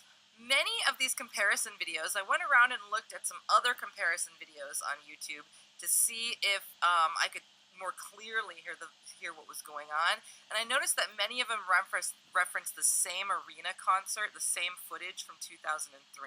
So number one, we're hearing them in two completely different environments with two totally different audio captures. I don't actually know if this footage that I'm seeing is a board feed or where we're getting this audio from. And I can tell you that in the 2003 arena footage, we really hear a lot of low-end frequencies being represented, and in the 2007 footage, I can hardly hear any low-end at all, frequency-wise. Doesn't necessarily mean instruments, it has to do with EQ and frequencies and sound waves and what you can hear. So if you're new to audio production, you might not notice that. It's not necessarily a fair comparison. We have two totally different environments, audio settings, and microphones and processing channels that these people's vocals are going through. So that's number one, is this is not a good, the only way you could really compare fairly as far as the environment is concerned and have it not be a factor is if you had her singing in the exact same studio, in the exact same microphone, through the exact same signal processing chain in 2003 and afterwards. There were low-end frequencies in 2003, but the only fair comparison would be if it's Avril singing in the same studio, into the same microphone, and if you can do that, then those recordings can be compared fairly. And I completely agree with this, not just because she knows what the hell she's talking about, but like the footage that people compare, the audio that people compare, some of it is just in a concert in front of like the audience of 20,000 people and more. Some of it is just really bad recording, like really shitty mic. I'm like, you can't compare possibly the two. However, what VoiceHack's account has also stated is that Avril is mezzo, like, so that is how she sings. However, it's clear that she has had vocal lessons. That there were two people that listed Avril as their client, and that her singing voice has vastly improved in the lighter tone, that she is much more able to belt the higher notes. That Avril's larynx has relaxed and she can belt those higher notes now. And something that nobody mentions, not even this channel, is Avril had actually been diagnosed with Lyme disease in 2015, if I remember right. We'll mention it down the line, and that can also change what your voice sounds like. So to conclude, this channel doesn't believe that there is a fair comparison from anything that she had analyzed. There's no like two same recordings between those years that can lead to somebody like actually concluding what the public had concluded, that she had had vocal coaching, and that yes, she sounds different because of her larynx relaxing and because of her being able to bat like higher notes, something that she wasn't able to do in her early career. Now, beyond the voice, to provide a perfect con, you have to match the style. So here we go to point number 3, or rather 5 points on this blog post, and I'm going to put them up on the screen because they were just worded differently, but they're all about the exact same thing. The sudden change in way of being, the old Avril never would have worn these types of clothes, the old Avril would have never shown her body to the cameras, the old Avril would have never tried to act more pop compared to how apparently Melissa does, and then different faces, mainly the nose, confirmed by whoever they have treated as a specialist on their end. So a couple of points here, and this is the one where we have most photographic evidence, let's say, but it's the most pointless photographic evidence ever, because truly all of the pictures that I will be showing you could just be, again, different environments, different lighting, different Photoshop, anything. Like, anything. I cannot describe to you. So her skin, Avril's skin, has been brought into question by the blog because the speculations are that there's a couple of inconsistencies in her skin.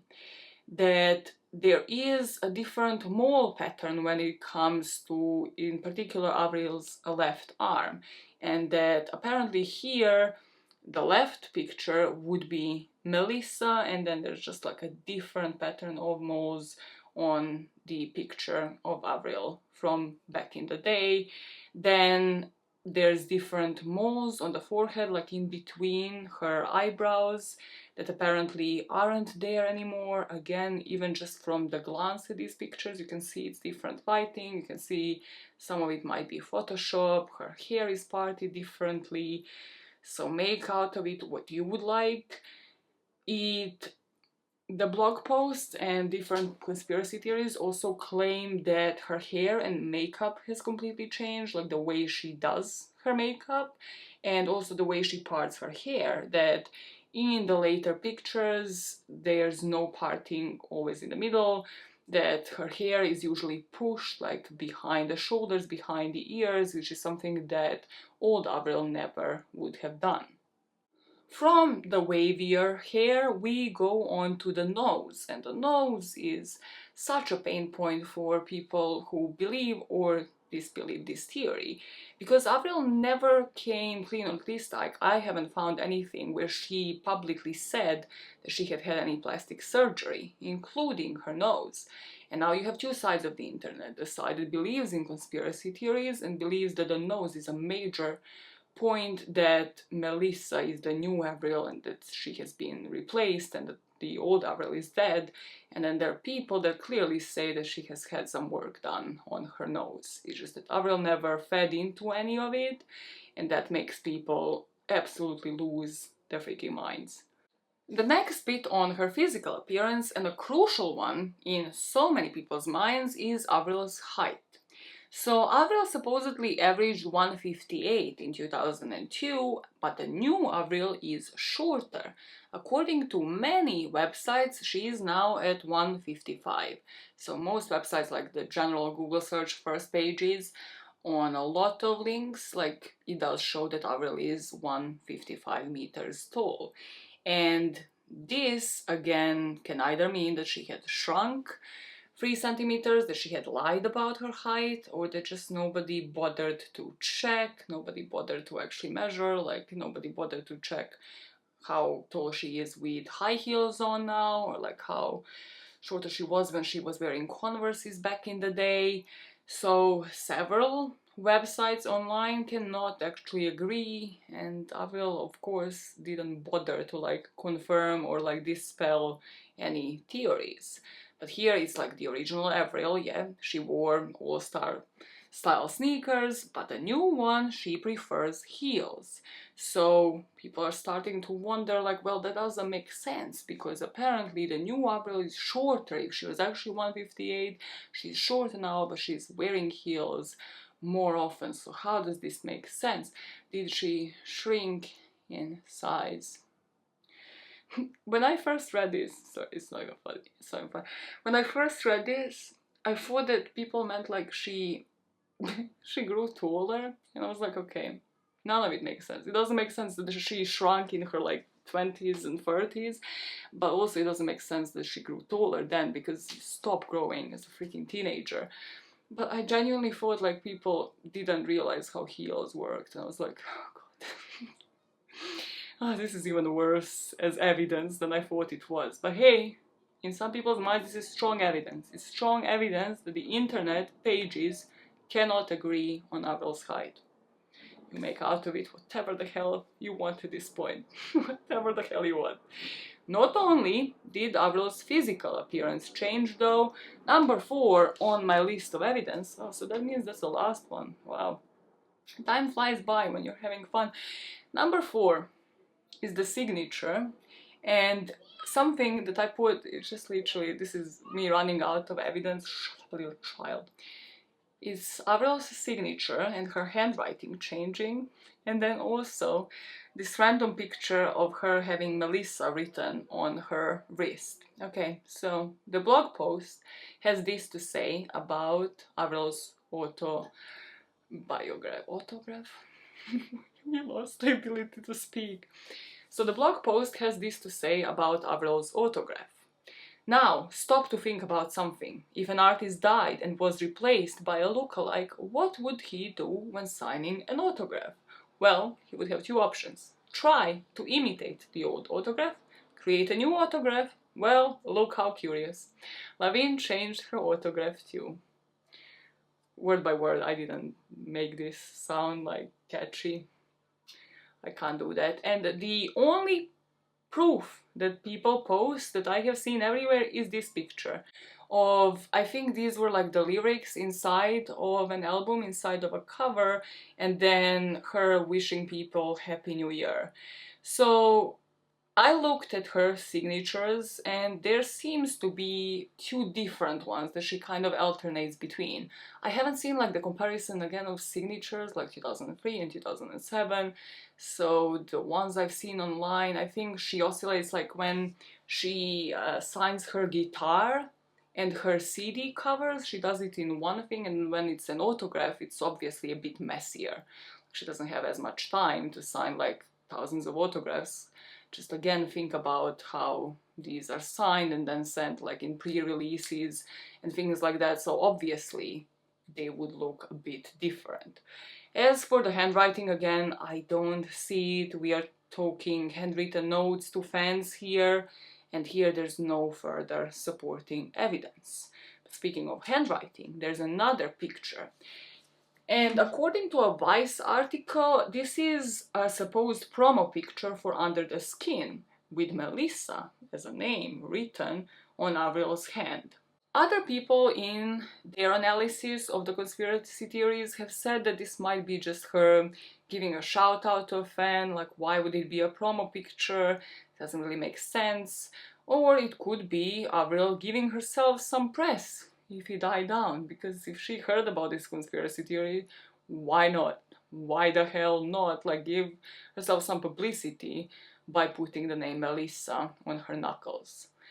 The blog post summary of Avril being dead gives us 10 reasons.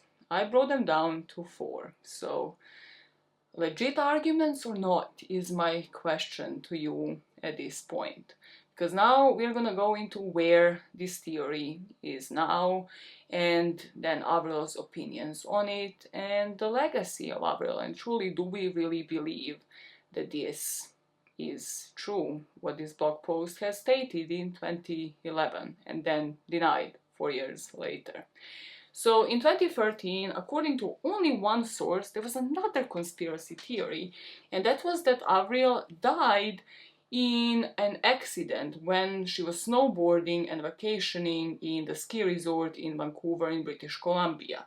Again, only one paragraph on it online on a random freaking website, so apparently just the world wants Avril dead. I don't understand. I just cannot. I just actually cannot understand. But according to this one article, witnesses indicated that Avril lost control of her snowboard and struck a tree at a high rate of speed. She was airlifted by ski patrol teams to a local hospital. However, it is believed that the musician died instantly from the impact of the crash. No proof provided. Because why?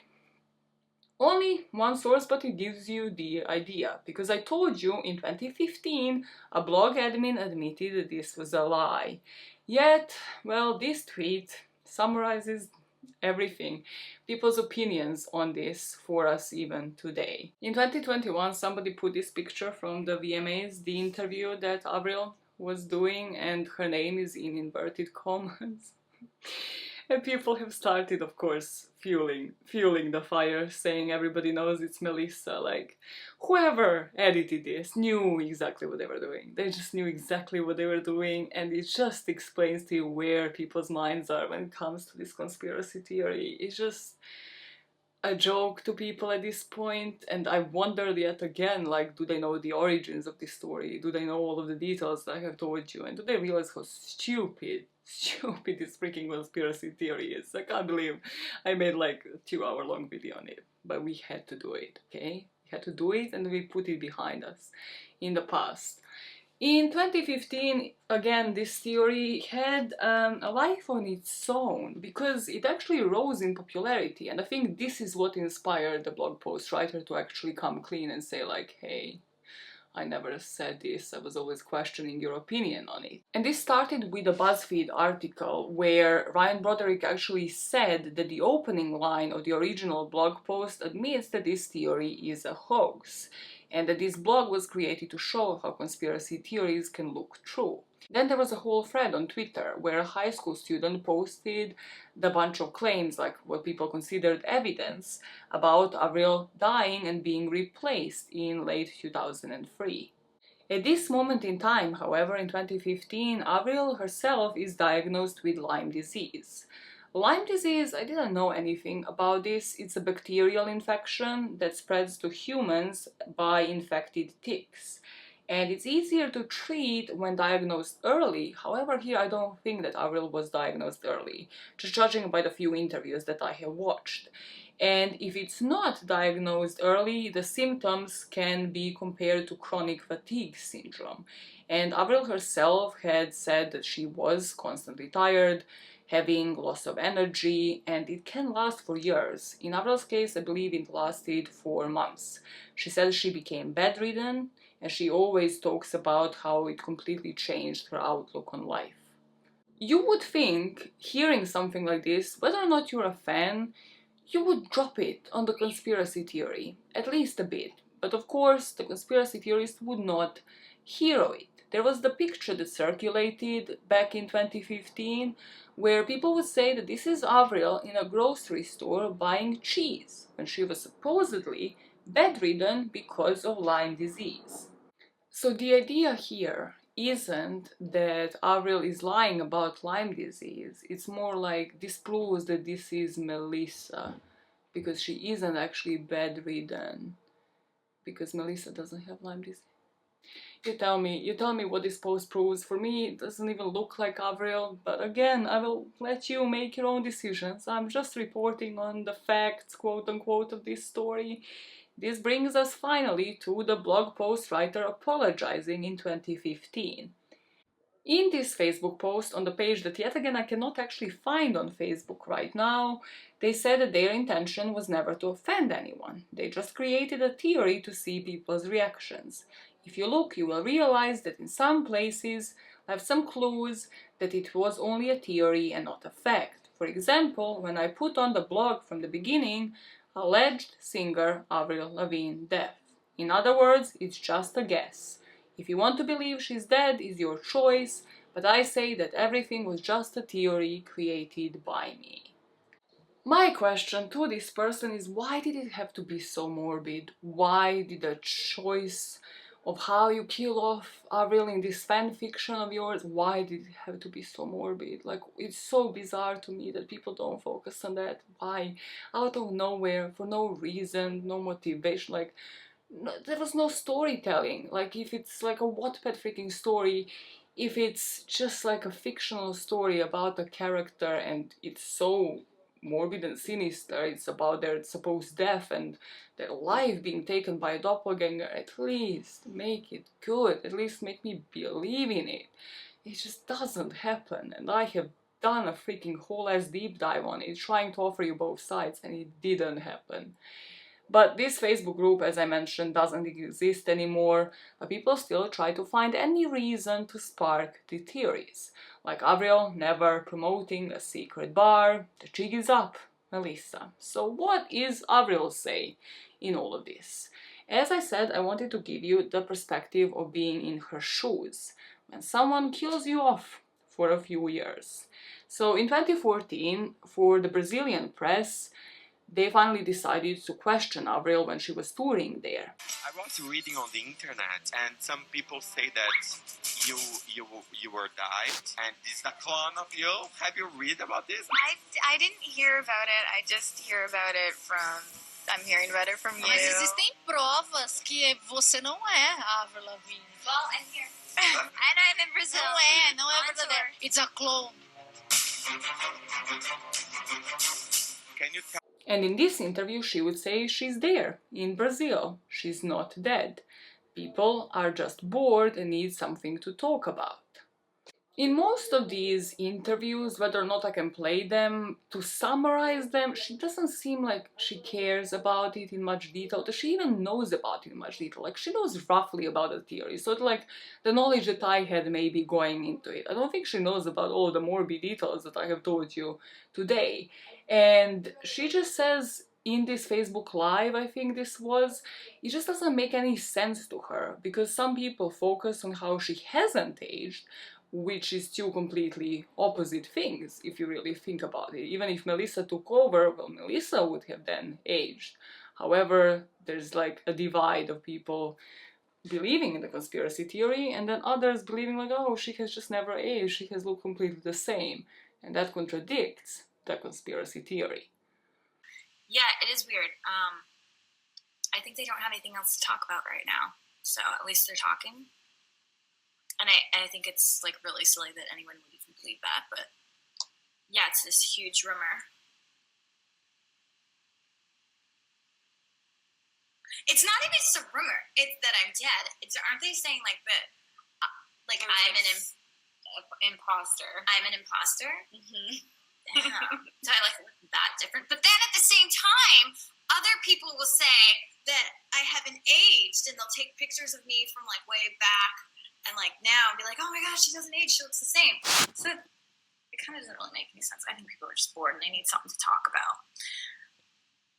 In 2018, she was interviewed for a radio show in Australia, and here she said, some people think that I'm not the real me, which is so weird. Like, why would they even think that?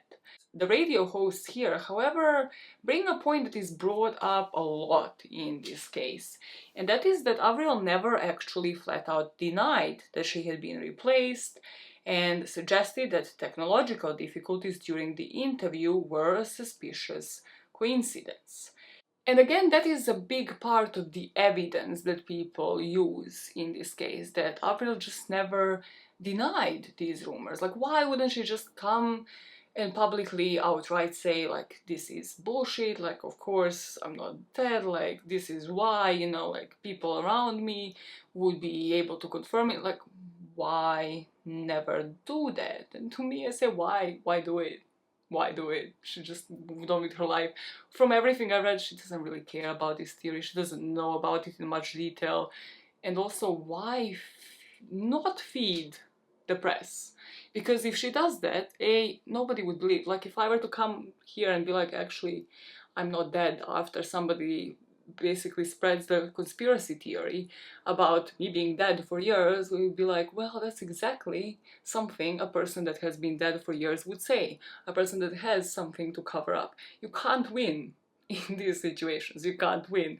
Whatever she is to do or say, she can't actually win. People will be like, oh, that's exactly what somebody would say.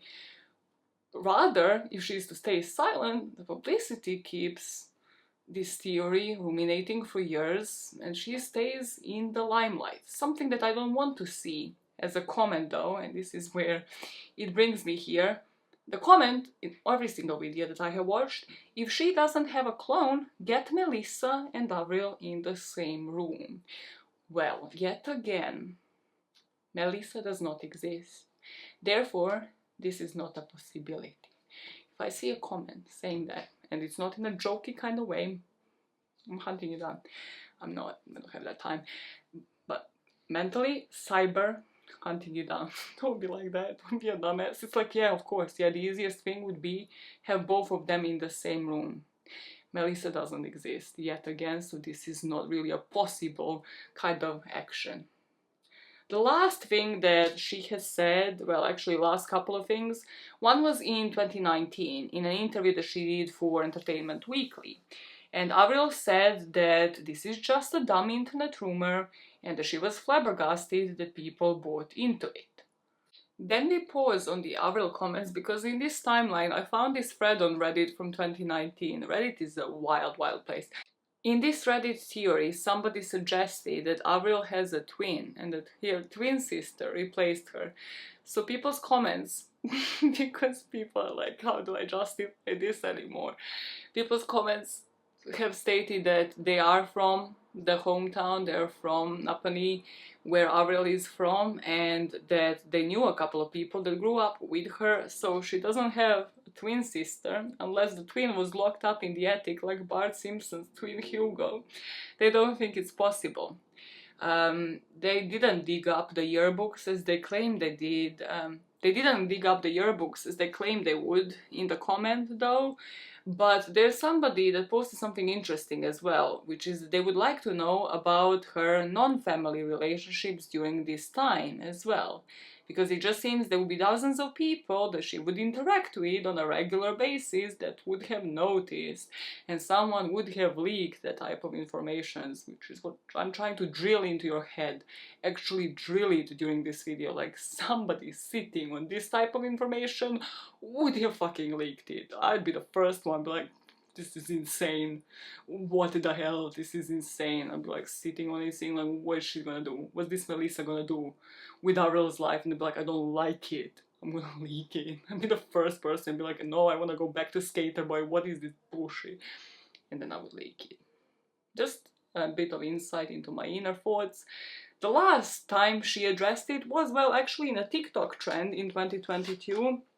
It's one of those, like when you use one of the popular signs, no, please explain TikTok trends to people, and then, you know, she just, just play it over it, just please do not, like an ageist, like try to explain TikTok trends. Well, she said like the most common question, she didn't say it, she showed it in a TikTok trend, please stop for the love of God. Yeah, the most common question that she gets is she dead? And replaced by a clone.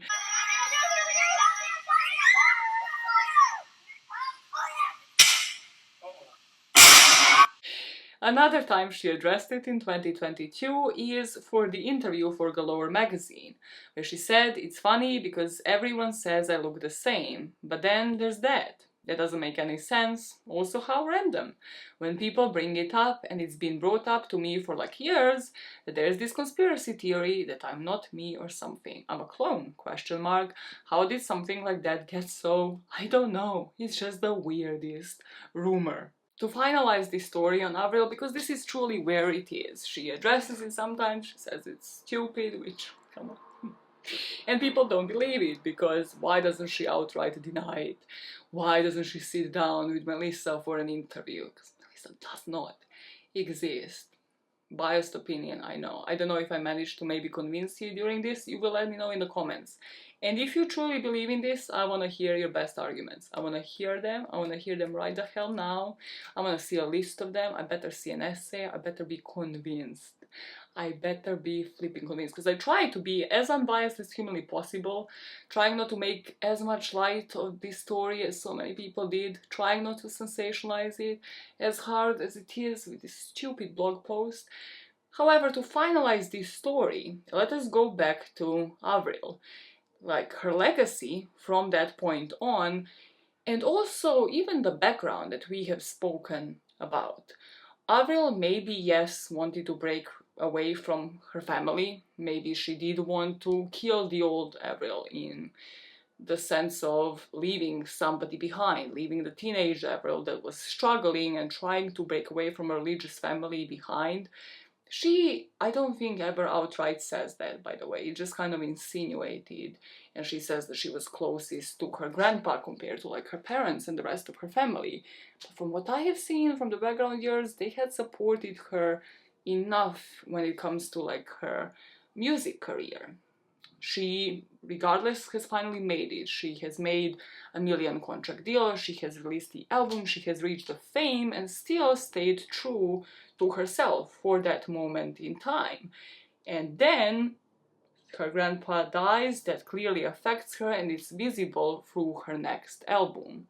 However, she still goes out, doesn't even cancel the tour, doesn't even cancel the performance. She says she doesn't want to quit. She goes on stage and performs at the hardest day of her life, what we are to believe. And then people say, despite of that, despite of her still wanting this career, fighting through it, that this is when she decides to die in the most morbid way. The doppelganger that there has never been proof of existing then takes over and just continues living a lie, and everybody else knows of it and supports it and doesn't leak any information. I'm just trying to, again, recap that part and see if that fits into that conspiracy theory for you, where she was in that moment in time. Or maybe the story that flows better is, yes, Avril has changed her style depending on her mood, and her albums have reflected that, and her style has matched that. And also then she's back to her roots now, what people have called her roots, which again, we don't know what's going on in this woman's head. And maybe her albums were inspired by, yes, the death of her grandpa, by her relationships at the time, by her going from teenage years to 20s to now 30s. Maybe. Maybe it has been affected by studios, maybe it has been, certain songs have definitely been commercialized and culturally inappropriate, and all of that, that still stands. However, artists can change. They can grow vocally and also change style-wise. And something that fits here for me is I look into what people have done later. And Avril has done a lot in terms of her legacy, in terms of just her humanitarian work. Avril has throughout the years been involved in multiple charities. She has also performed in order to raise money, whether it is to educate people worldwide about HIV, or whether it was for Amnesty International.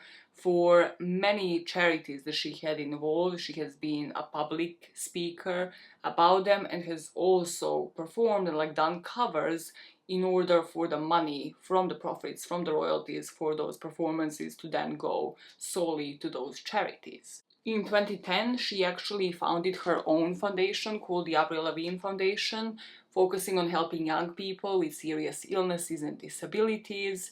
In 2014, she launched a personal fundraising campaign for Special Olympics as part of her own birthday celebration. In 2020, again inspired by her own diagnosis for Lyme disease, she actually announced a special live stream concert to raise awareness and funds in the fight against it.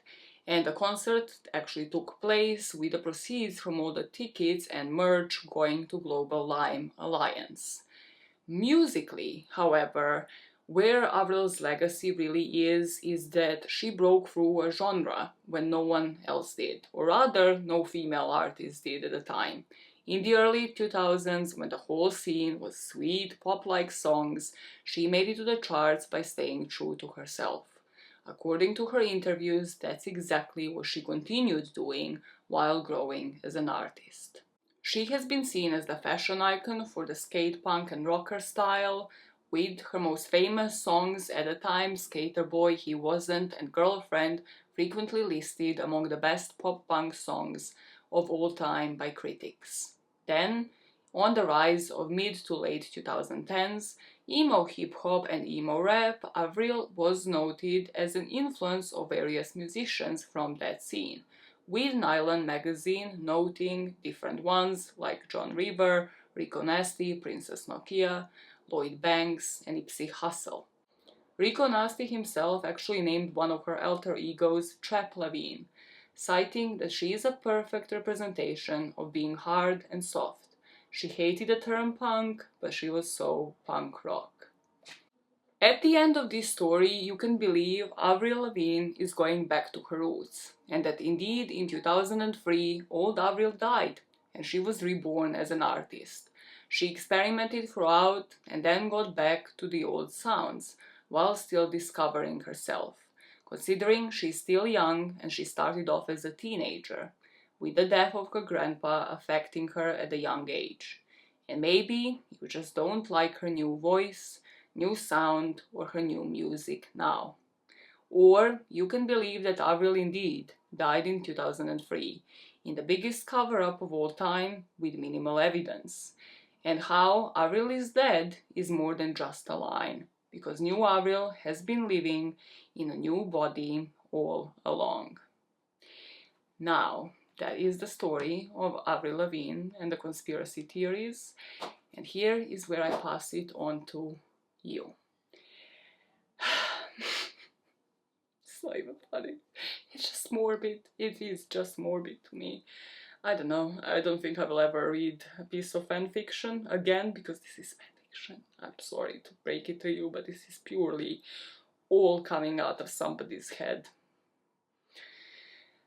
I believe there are better fanfiction stories out there, but hey, I will never know. I guess I will never know, and I'm fine with that. I'm fine living my life, the rest of it, never reading a story about, like, a celebrity made by somebody from their freaking basement or something in Brazil. Who are you even? Who are you with your expert opinions on Avril and, like, voice and style and everything?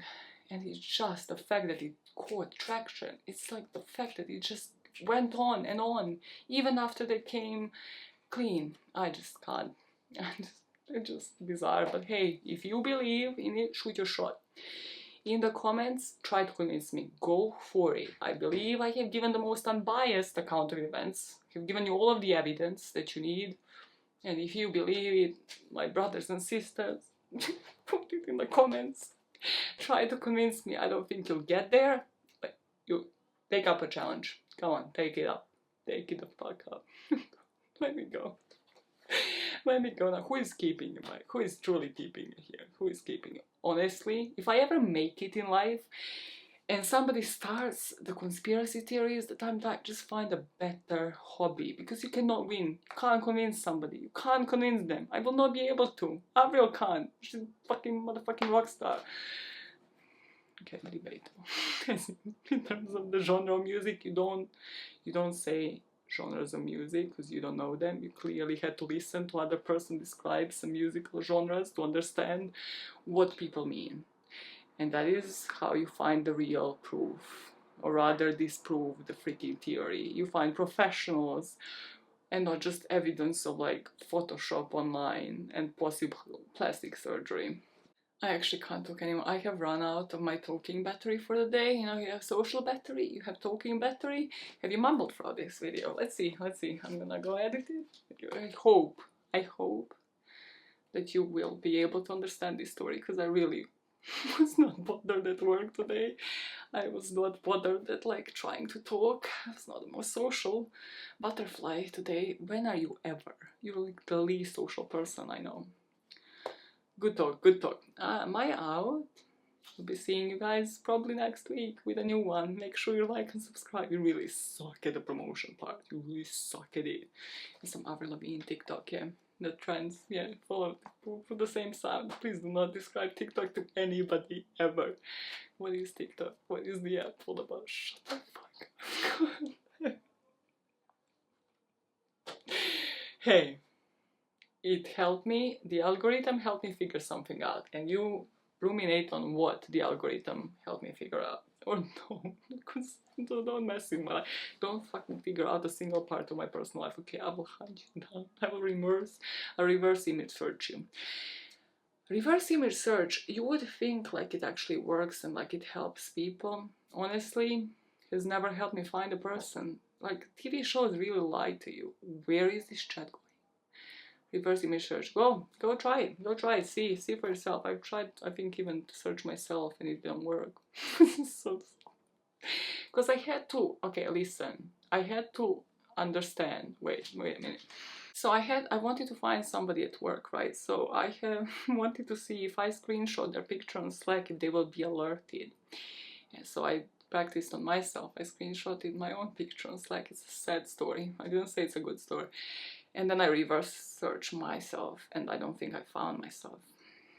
And then I was like, okay, cool, let's try with that person.